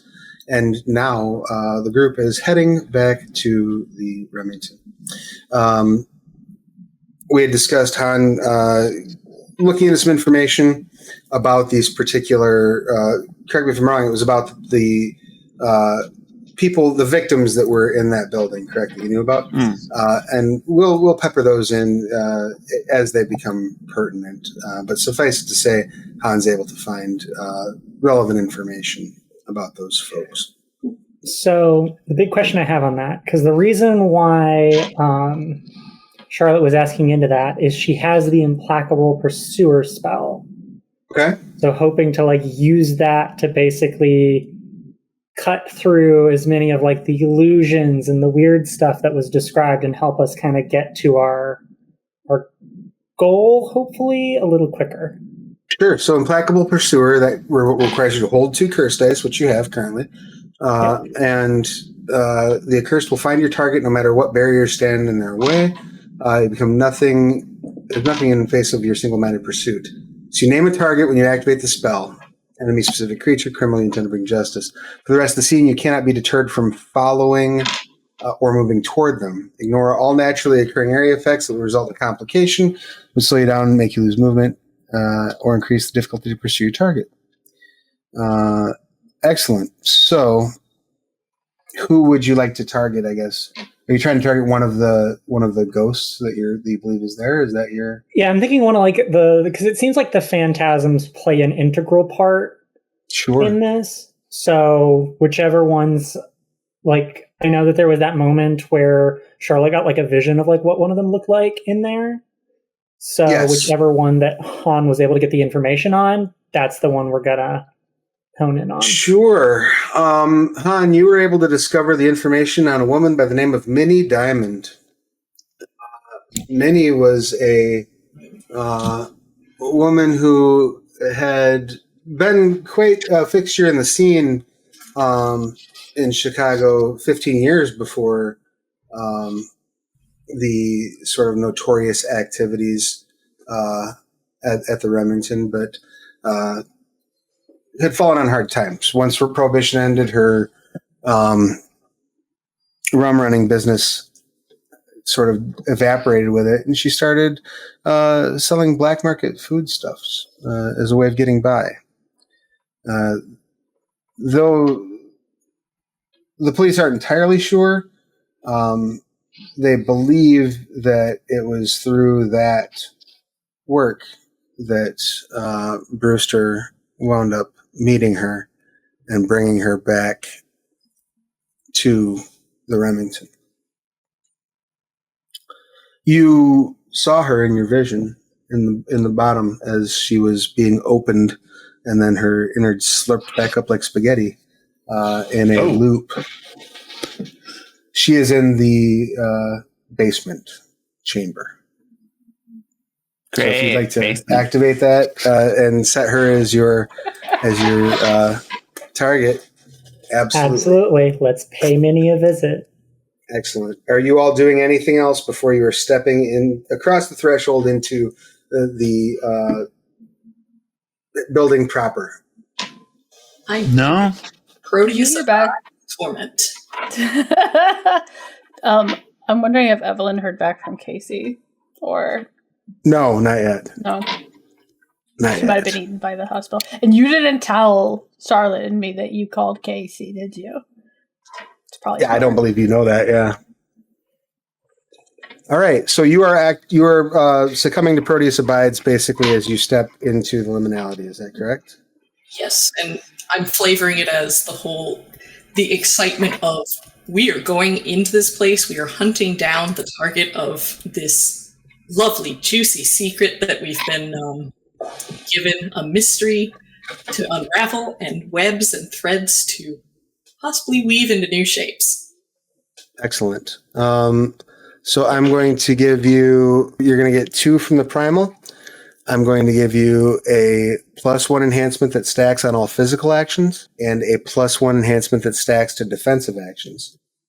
As you step in and your flesh starts to rip open and you start to take the form of the beast within, this is a raw physical manifestation of power. As the 8 hands, you gain the 1 natural armor, padded times 1 spiked, and you are able to climb sheer surfaces at normal movement speed. So what do the others see as your mortal form sort of gives way to the creature inside, Han, as you step into the hotel? With a sort of hiss and sharp intake of breath, he takes a step, and it's as if the leg that took a step almost shudders and splits in 2. So where there was once 2, there are now 4. And it's as if his torso just kind of straightens up further than it should. You know what a drider looks like? Oh, yeah. Like that, except instead of just, spider below, person above, there are an additional 2 spider-like legs that make up the spiked aspect of that armor, because they're just there ranging and ready to stave off attacks. I love it. Do our outcasts slip the mask as well, since you are inside now of the liminality? Yeah, I think Charlotte's going to get comfortable. Excellent. Now that we don't have to worry about people. So that being the case, then what, if you would, please describe your appearance. How are you perceived after slipping off the mask? What happens as your flesh gives way? So what I imagine is Charlotte, she enters, and that human mask basically just roils off of her like a mist. Just a fog that expands from her and dissipates. What's left behind is it's kind of a mesh of, think like Mothman, the Knot Deer, the White Dogs, like all these Appalachian folklore things have kind of been amalgams together. So you've got, the wings, like the big moth wings. You've got like this couple of jaws, one that's very canine, one that's not. The antlers, the black fur that in some places it's like, is that moth fur or is that something else? And she's also made sure, in one of those like large clawed talon hands now, she's got her silver dagger that she keeps on her. Wonderful. And I assume that you'll have flight, given that you have the Mothman wings? Yes. It's your special form of movement. And you are immune to the critical hit trick. All of your influence actions get an automatic hit. And your unarmed attacks gain the Warn tag and 2 additional tags from the list provided on page 94. Which 2 tags would you like your unarmed attack? I think the ones that probably make the most sense here for her. What is transcendent? Just let me check on that one real quick. I don't know. So the transcendent tag. Weapons with this tag can strike incorporeal opponents such as incorporeal dead, phantasms, etc. And they count as having the ethereal and psychic attunement. I think I'm going to go with... I like the idea of doing piercing and poisoned. Okay. I will remind you that you might be fighting phantasms in here. You know what? That's fair. So we'll go with... Let's do transcendent and poisoned. I think that's a fun combo. Sweet. And then, of course, we've now already seen Cece's form, but we do have the question of which tags Cece will be choosing and what type of movement. Yes. So it does sound like having transcendent is a good one. I'm trying to find one that feels like it goes with ceaseless and retribution. Painful, maybe? That sounds Painful is good. That's terrible, but it feels appropriate. And what if this one's supposed to be like a step down from the last thing, I think it might be that it's a little more like you see gate deities depicted. So she's like maybe it looks a little more like flattened out, I guess. Okay. Those halls in the old temples where you just got row upon row of them just flanking. I mean, honestly, I'm tempted to say that she has 2 serpent heads because that one's my favorite. It's nuts. That's fine. But I do think that having like a set of wings that don't look like actual wings so much as like the sort of painted version of the Hawk's wings in that era, I think that would be very cool. Perfect. It doesn't give you you don't feel like you're going to fall into her. You don't feel like someone's judging you. That part doesn't happen here, but yeah. That's fair. But you have the wings for special movement. You have transcendent and painful tags on your unarmed attacks. You also are immune to critical hits, and you have an automatic hit on influence actions against anyone who can see you. Okay. Now, Evelyn, you're not really doing anything special when you're walking in, right? You're just like, yeah, she just looks like a person. She's like the odd out. Exactly. As soon as you step in, you see the place filthy, rotten. The mold seems to be spread over half of the interior of this place. There's the lobby. There's a set of stairs that leads up to a second floor. The balcony you can very clearly see. And there's a hallway that leads deeper in. Down that hallway that leads deeper in, you can see the silhouette of a rather large gentleman who is carrying, again, what looks like it may be a stuffed animal, or it might just be like an animal skin. And this man, you are fairly certain, is a Kogi Callahan, a person who moved to Chicago from downstate looking for work and fell on hard times, and shortly thereafter fell on Brewster's blade. And he sort of like beckons to you and then goes down the hallway, but not to be distracted by such things. Charlotte, you are acutely aware that behind the checkout counter, right there at the lobby, is a pressure plate you can step on that'll open a secret door that will lead you into the hall that takes you to the basement. Yeah, and Charlotte will just like hone in on that. Excellent. Well, You start. in the interest of not splitting the party, following her. Beautiful. One moment. Sorry.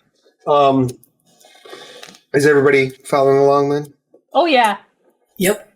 Excellent. Lovely pack of monsters we are.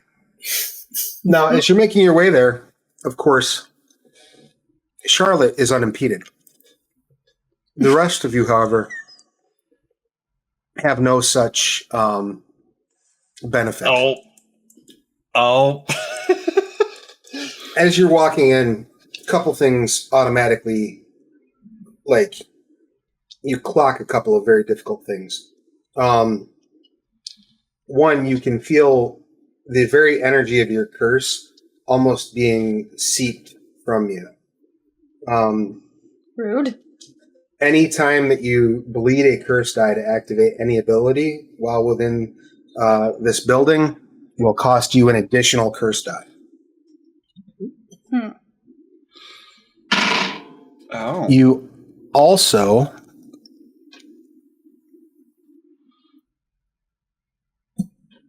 feel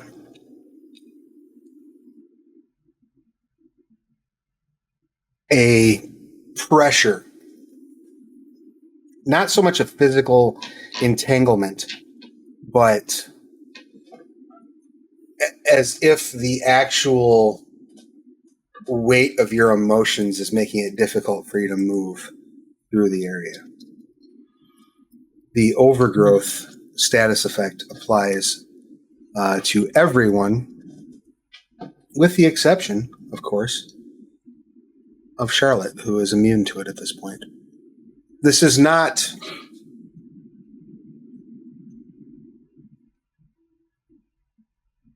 visible entanglement so much as it is just literally the weight of despair and misery weighing down your every step.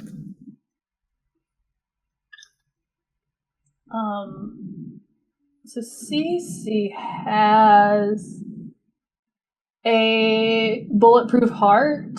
Is that a social status effect or not? This is not a social status effect, no. Got it. Okay. Okay, so we didn't really kind of discuss good ways. Maybe we did and we just didn't do it out loud. But did we discuss ways to sort of hold on to the opposite of despair? I'm sure we did. I just don't know what we discovered or determined. What would be... Go ahead. So I feel like we need stages, because maybe it's enough to just really look forward to the episode of that show that you're going to watch when we get out of here. Won't that be nice? And when that's not enough, which I'm going to go out on a limb and assume it's not, we need another layer of hope. Well, that brings an excellent question. So let's start with Cece. What as you're walking through, you vaguely recall a reference that you saw in a movie. Your family member showed you not long ago this movie called Hook, where a person learned to fly by finding their happy thought. What is Cece's happy thought? Oh, dang. That's a good question. Okay. The thing that pops in my head is based on sort of what's Cece's sort of core nature and also personality. I think the best thing in the world is being right. And so what is the sort of ideal being right experience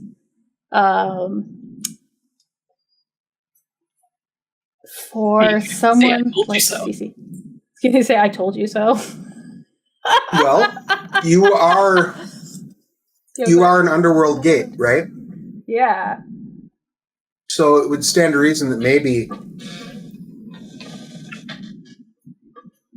maybe the hope that you're holding on to would be the ability to free one of these phantasms, right? That is I think that's the more noble one. And I'd like that for her. Part of me is also like the backstory was that like some ancestor was the 22nd pylon and was exiled, and now this has been the sort of carried down like like one day we'll be good enough and we'll be able to go back. And Cece's like, F that. One day they'll realize they messed up. That's the dream, that the gods of the dead will be like, ceaseless in retribution. How have we ever held it together without you? You're the thing we're missing. You were right to be stubborn about this.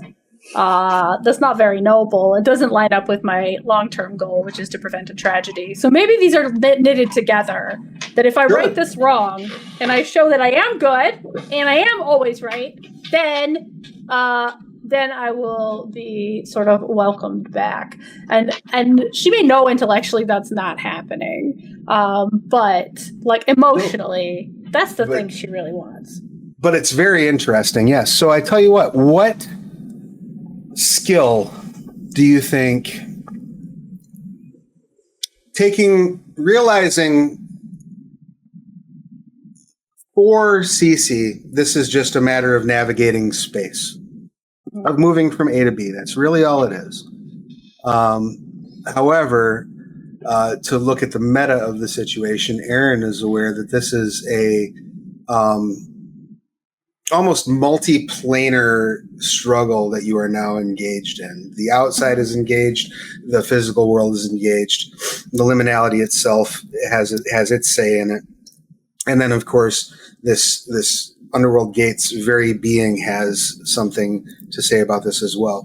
So realizing that you're dealing with sort of a multi-planar navigation, what skill is Cece most likely to lean on to propel her forward toward her next goal?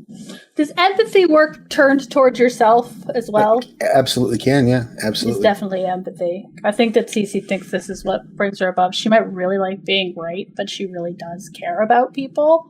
And I think that recognizing on a certain level that like that is the hope in her. Even if it feels like, if she thinks about it too hard, she's like, this is never going to happen.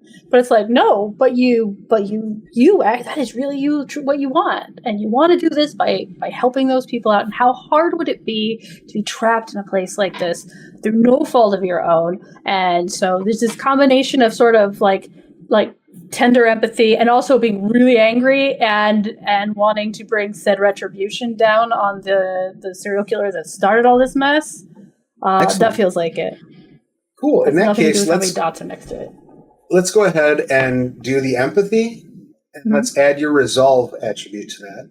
Okay. Because this is really about because the empathy is covering the higher impulse, the resolve is covering the lower impulse, if that makes sense. Okay. Right? Yeah. And we're going to go ahead and roll that. It's going to be a difficulty 0 roll. However, you are going to be suffering from 2 minor complications. This is beautiful. Excellent. Okay, I have 4 10s. Wow, okay. Successes. Very nice. And one of those is on my curse die. Excellent. So that is definitely a wicked success. You are able to overcome the overgrowth completely. You are able to overcome the illusion completely. For a brief moment as you're moving forward, you see yourself basically overcome as sand blows in, filling the area. And as the sand blows away, you see kind of, for a brief moment, the structures of Duat sort of laid out over the inside of this lobby. And you're almost duped into believing that you have found that forgiveness. You just need to offer it to yourself. All you need to do is give in and stop fighting. And yet something catches and you realize the deception of that that's being offered. And it becomes clear to you that this is an illusion that the Shattered Space is trying to impose on you. Like they ever did anything about like a shitload of unnecessary ritual. Come on. Precisely that. You are able to certainly move forward, and I will reserve the result of that wicked success momentarily. How about for let's see? How about for Evelyn? Evelyn, what's propelling you forward, and what is? I think the thing that's propelling her forward is kind of the hope of. I mean, she wants to do well here. She wants to see the job done and go above and beyond because she wants to impress. She wants to impress her boss, but also she kind of wants to like get one up on her boss. Okay. And so, like, because like she kind of wants that position someday. So she's kind of like it's this ladder climbing kind of thing. She wants this. She's holding on to this hope of upward mobility. Okay, so what skill do you think that upward mobility, that sort of management of that would reflect best? Let's see.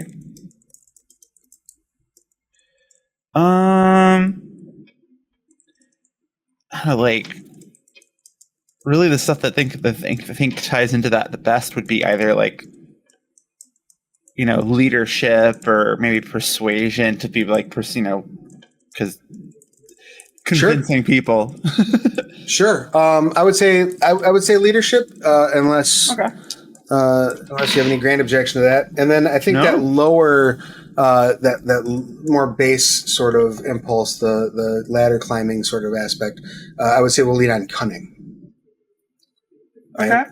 Okay. Because that is quick thinking and that's taking advantage of opportunity and that's kind of striking while the iron's hot type stuff. So let's do a leadership cunning roll, please. This is again difficulty 0, but you have 2 complications that you need to overcome, 2 minor complications. All right. Let's see. Well, I only got one hit, unfortunately. Okay. So you are able to continue moving forward. However, where Cece was able to see beyond the illusions, you are not. You find yourself standing in a room surrounded by members of your family. I'll get back to you in a moment. What about Han? What's Han's happy place, or what's Han's driving goal? I hate to say happy place, but it also kind of is. And it's the knowledge that,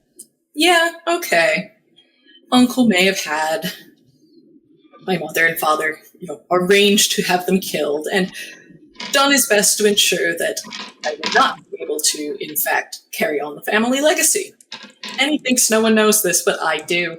And I will end him in the most personal way possible. I will unravel everything he's ever built, and I will be rebuilding it into something beautiful when I'm done. Excellent. And what skill do you foresee yourself enacting that vengeance through? It's either enigmas or technology, because it's that kind of business acumen, possibly leadership, that knowing of how things work and how to make those pieces move. And I think let's go with technology, because I think it fits your character well. And then because this is very deliberate, but also like very much about measuring and choosing your moment, I think we're going to go with composure for your attribute. All right. I just have to say, I'm so glad I got that bananas roll in this moment. It feels very culture appropriate. Absolutely. He's going to get eaten by the mold later, but it won't matter. Because that was just so cool. 3 successes, none of them on my curse dice. Okay. So 3 on the dice, so a total of 4. Yes. All right. That is enough for you to overcome both of the complications. You are able to move forward. You do see a brief moment of kind of like the area you're walking through shifts from being this hallway into being effectively a data stream. And you look around and your surroundings are effectively like being inside of a server.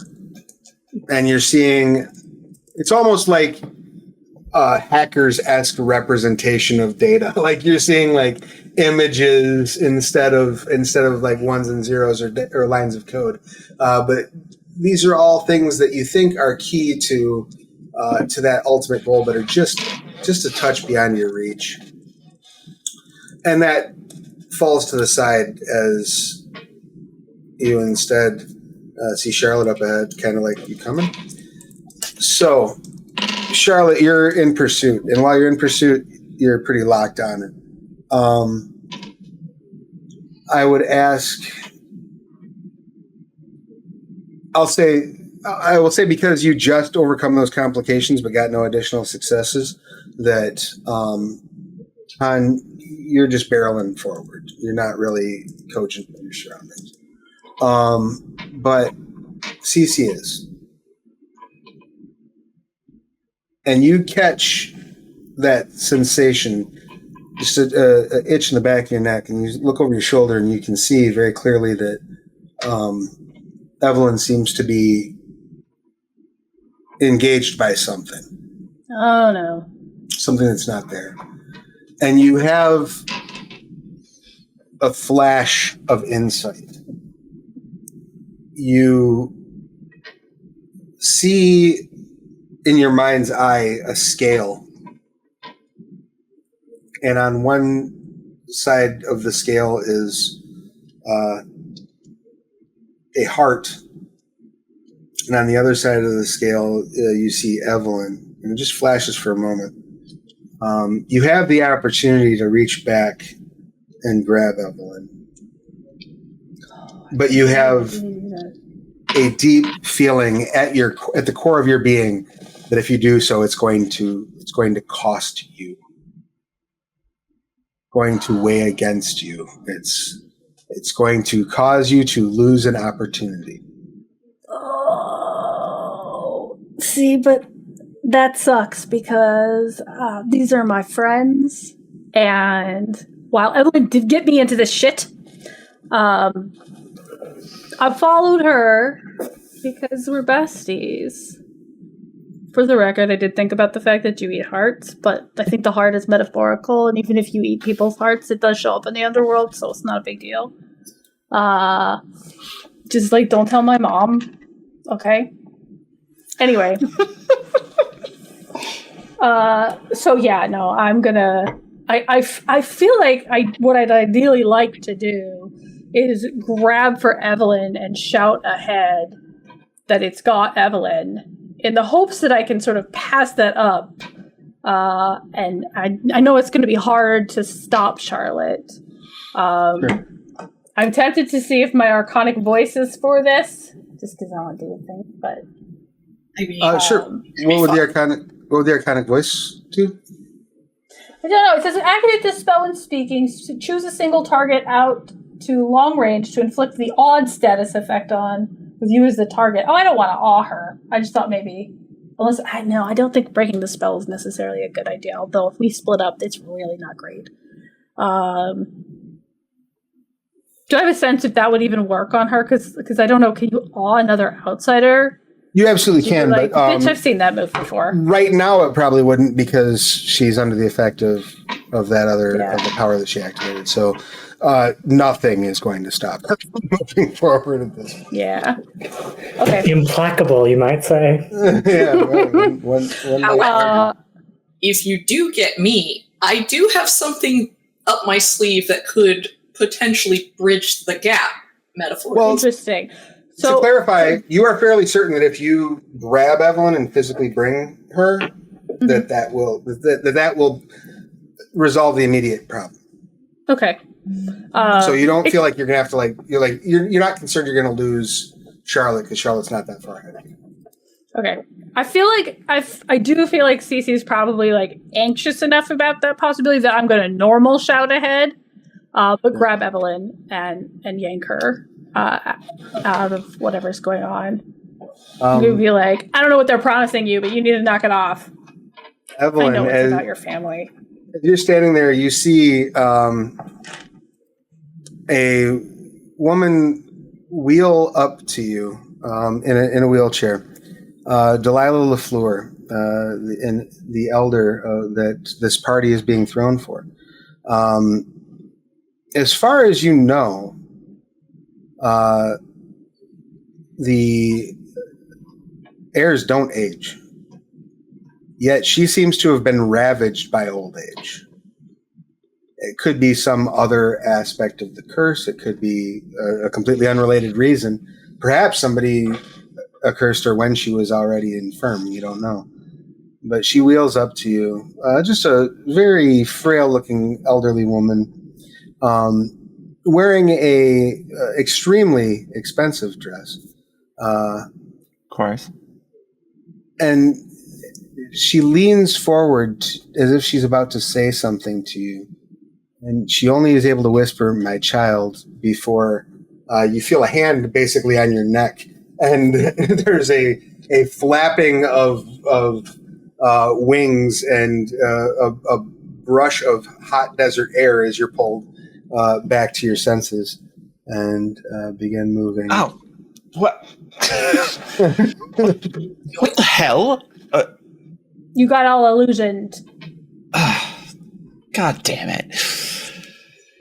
Okay. I already hate this place. I'm good. Yeah, it sucks. I'm good. All right, let's catch up to Charlotte. Good As idea.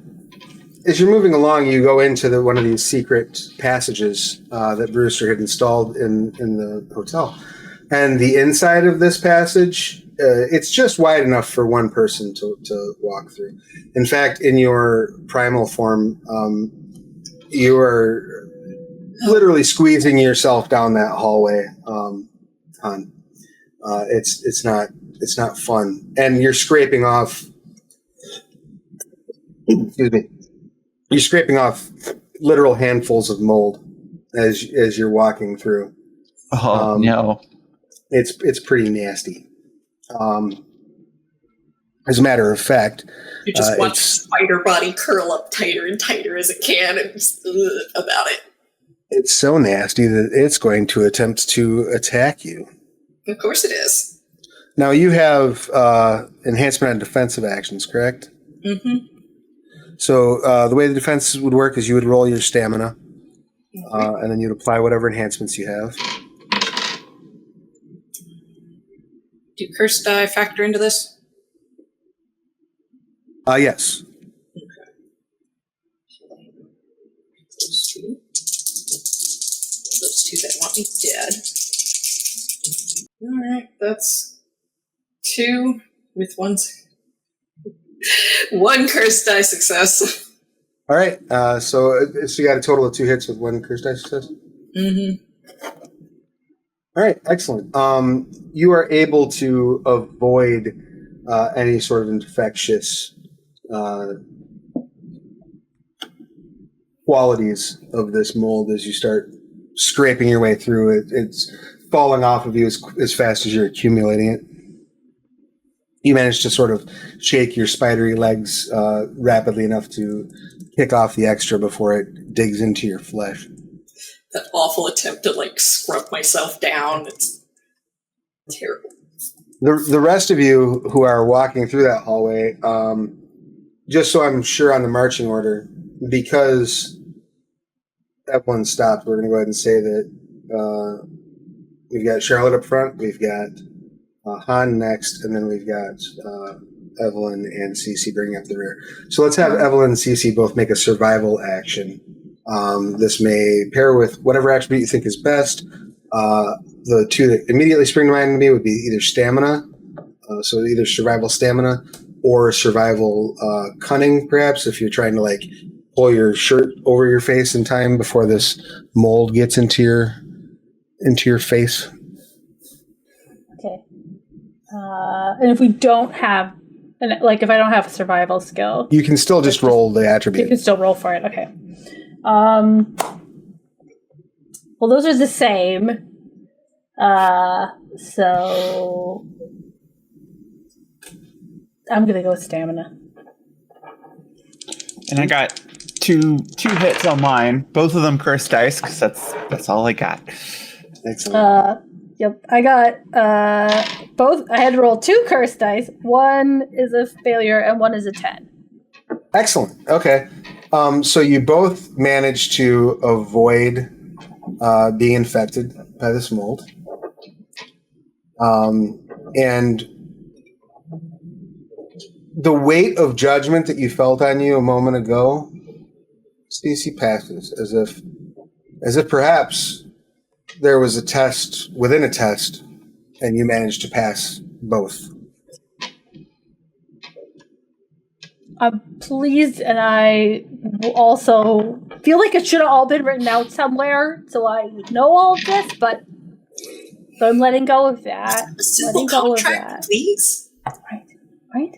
Just put it right in plain English.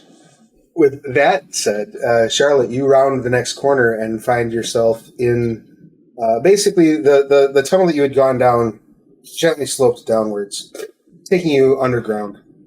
You round a corner and exit through one of the secret doors that leads into the abattoir in the basement, where you now can see very plainly the phantasm floating on her back, but also the mold down here has taken on a whole new level.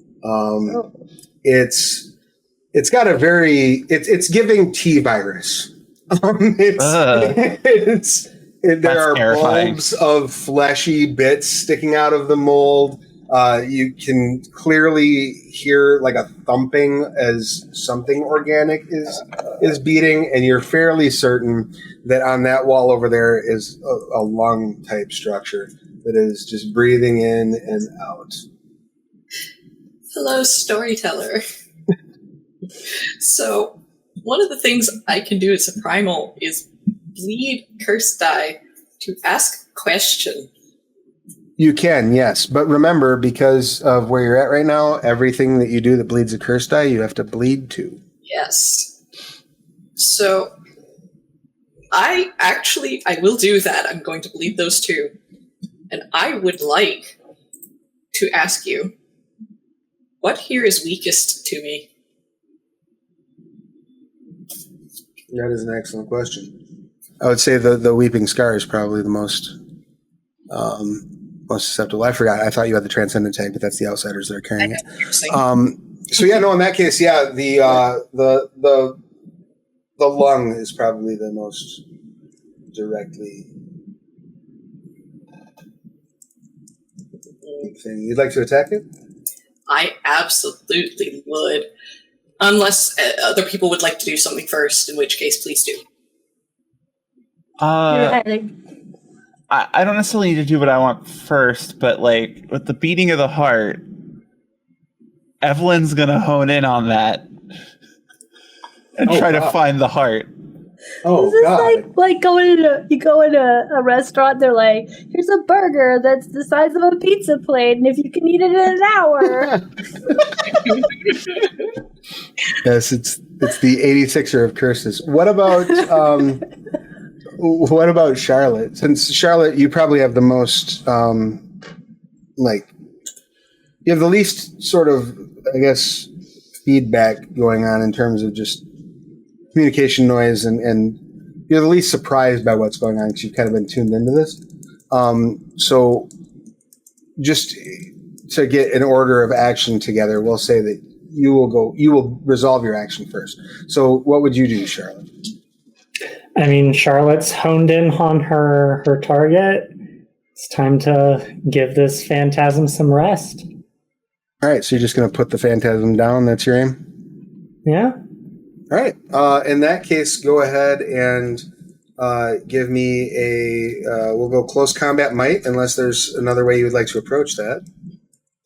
No, I think close combat might make sense. And then I also get that +2 enhancement from my form. This is going to be spicy. Okay. So I have a 10 on a curse die, Ooh, okay.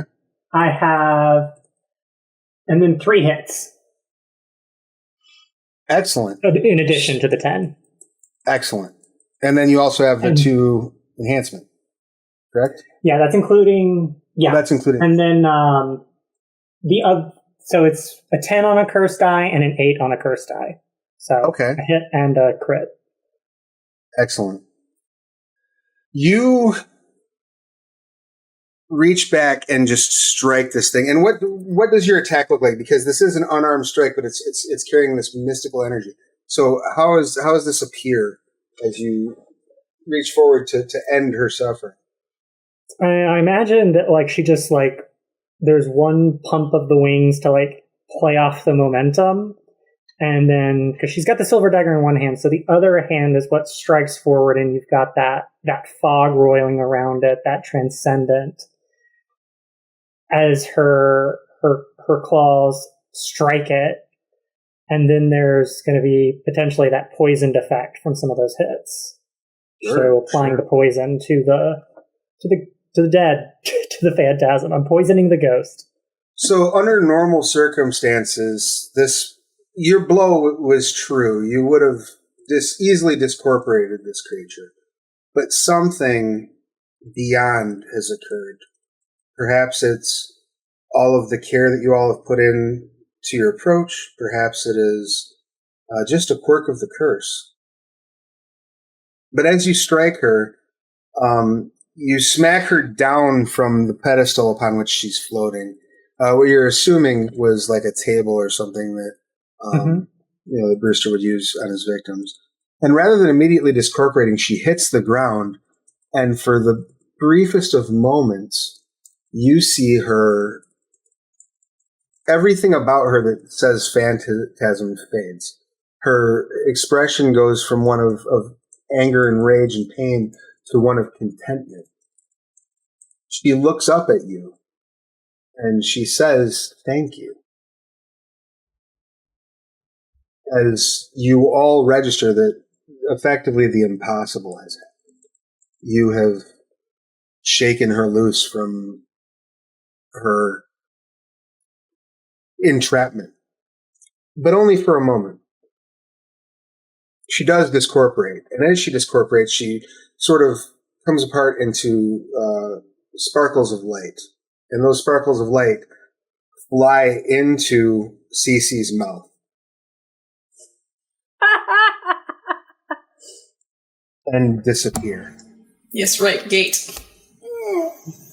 Love it. The entire basement starts to rumble and shake as they mold these vines, the various things at work start to look, they look like they're trying to rip themselves free. Apparently, whatever has just occurred here was not very pleasant for the Weeping Scar. So, everybody else had some actions lined up. You were going to tear into some shit, I believe. What did you... So I'm making use of my cutting silks, which usually hide so lovely in my hair. It's just a very thin set of lines. It's a weapon with reach and piercing, and I was going to cast those to try and tear down part of this weird lung structure. Excellent. Go ahead, and that would be a might in close combat. Right. Is You would it have... under the darkness effect in here? Is it under the darkness effect in here? No. Okay. It is visible in here. So you do have an enhancement of 1 just from the base weapon itself, and then you have your enhancement of 1 to all physical actions that stacks because of your shape. You said close combat and might? Yes. That is a total of 1 success from me and, well, the 2 from. Okay, so that's 3. So that will hit. Barely, but it does hit. So as you reach forward and stab into it, what are the tags on your It has reach, so I'm able to do it from the... 1 second. Short range, and it has piercing, so it exploits weak points in armor. I deal injury directly and reduce target armor rating by 1. Oh, even better. Okay. So you slice into it, and it lets out a shriek.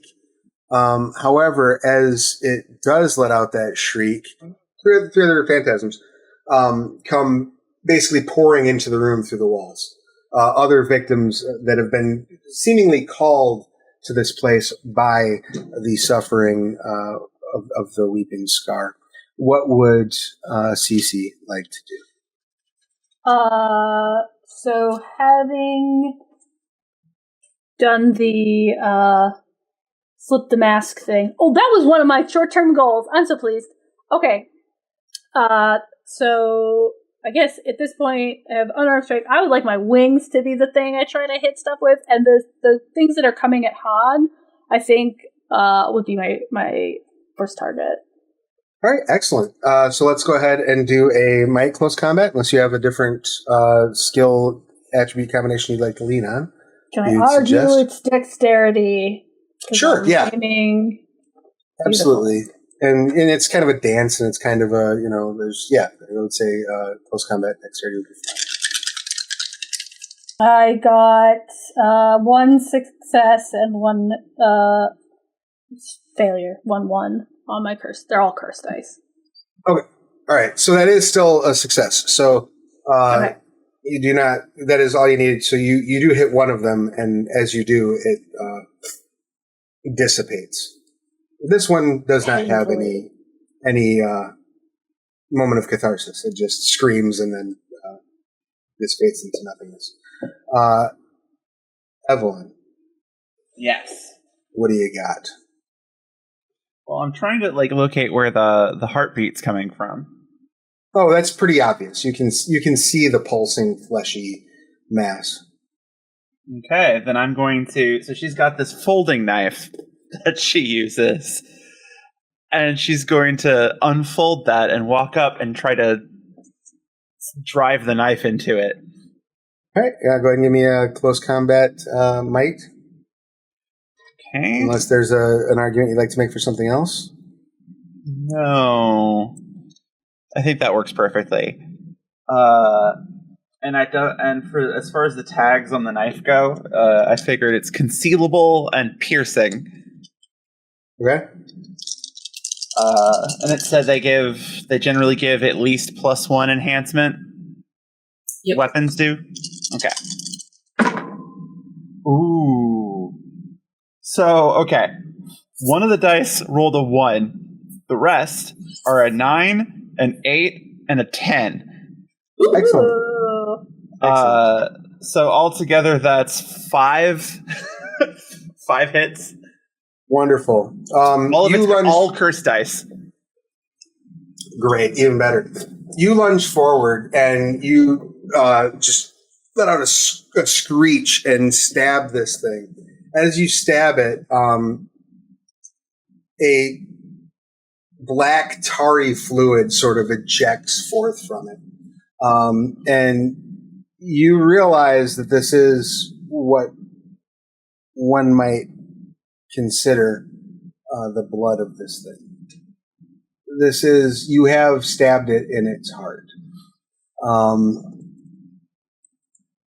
You have a moment where you think to yourself, this is its end. And then you feel the temptation. You could make a meal of it.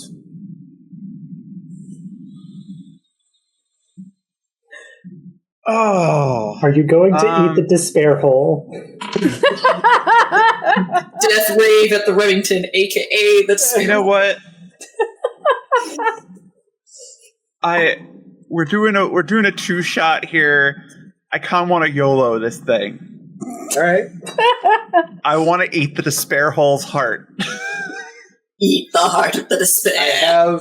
I have a roll I'm going to ask you to make. This is an unusual roll. Okay. But we're going to have you take your resolve plus your composure. I'm going to have you roll those, and you can have a number of enhancement equal to your entanglement. Ooh. Okay.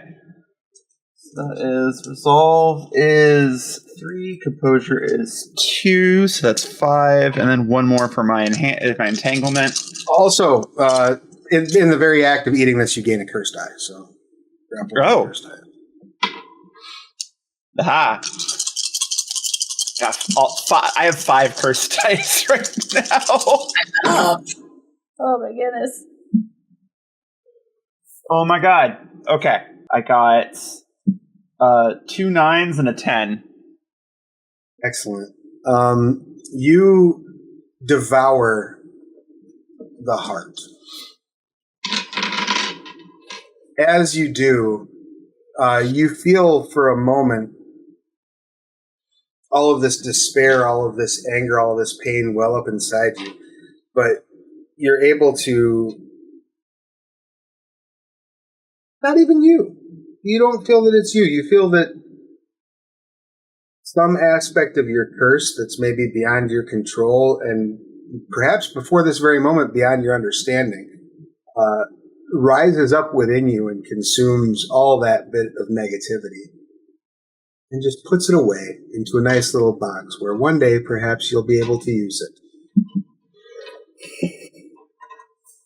Those of you who are out, you see Evelyn just bury her face in this thing and just start back and forth, comes up like teeth, fangs bared, there's stringy bits coming out, and she howls up at the sky and bites back in. The black phantasms that have come into the room, literally, instead of like bursting into bits of light, you see them like turn into mold and then flake into little pieces and just fall onto the floor. The rest of that wasn't in my mouth. The rest of the entire structure down here in this basement begins to follow the same, turn into mold, flake, and fall into nothingness. After probably 5 seconds of this, everything is calm. It's quiet. You're standing in probably a half inch of mold accumulated on the ground, and Evelyn is just covered head to toe in this black tarry blood. She looks like she just came off the set of an Evil Dead movie. She's just caked in gore. Just kind of idly licking, like putting her fingers in her mouth to kind of lick the blood off, like she just finished eating barbecue. But like, get a camp. Did that taste good? Oh, it tasted terrible. I mean, benefit, you're not going to get a craving now. Why are you... Benefit of trash from time to time cannot be ignored. You do notice immediately, as soon as this is all... as soon as the last bit of the mold falls, the outsiders have returned to their human forms. You are definitely out of the living entity. Hey! Well, this dress is ruined. I mean, actually, I don't know. I do have a dry cleaner that does really good work. It could just be an aesthetic. It could be your despair dress. Despair dress. Oh, like those death caps. Just Yeah. in black ink. Just checking. You're not, like, full of despair, are you? Oh, no, I feel great. Bit of a strange taste in my mouth still, but all told, I Probably feel the mold. fantastic.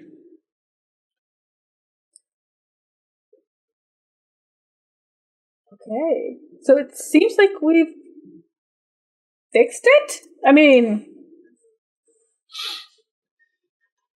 Well, seems so. All the molds falling away, flaking off, and like as you pointed out, you're back to normal.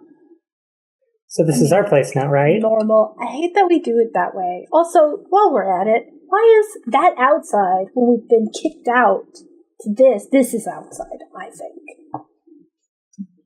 At this point, you all hear like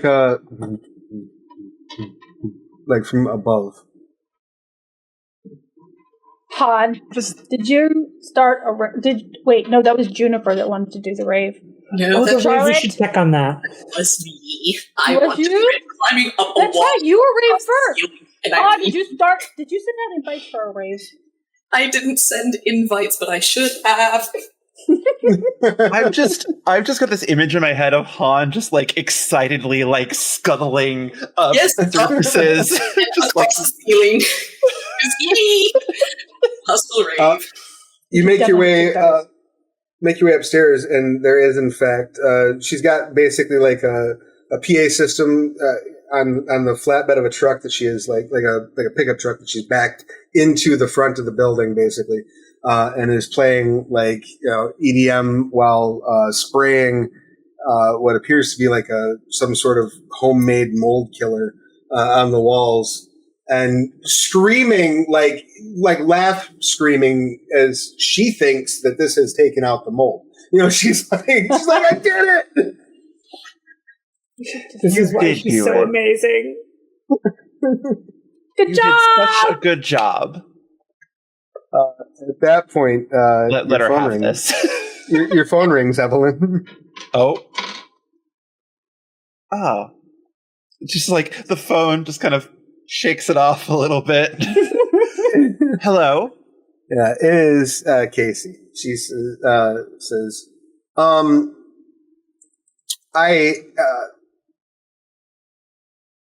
ate your ghosts, but before I did, they told me there's some sort of weird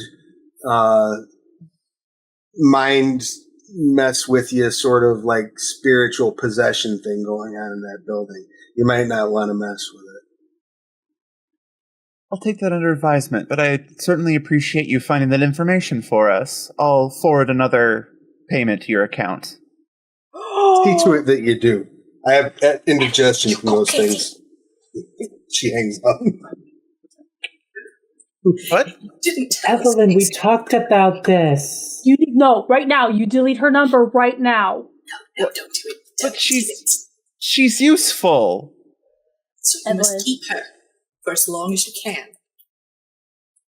This is Han gets it. inappropriate. We should rock Casey in here because apparently she's overflowing with hope that this is going to turn into anything but a disaster.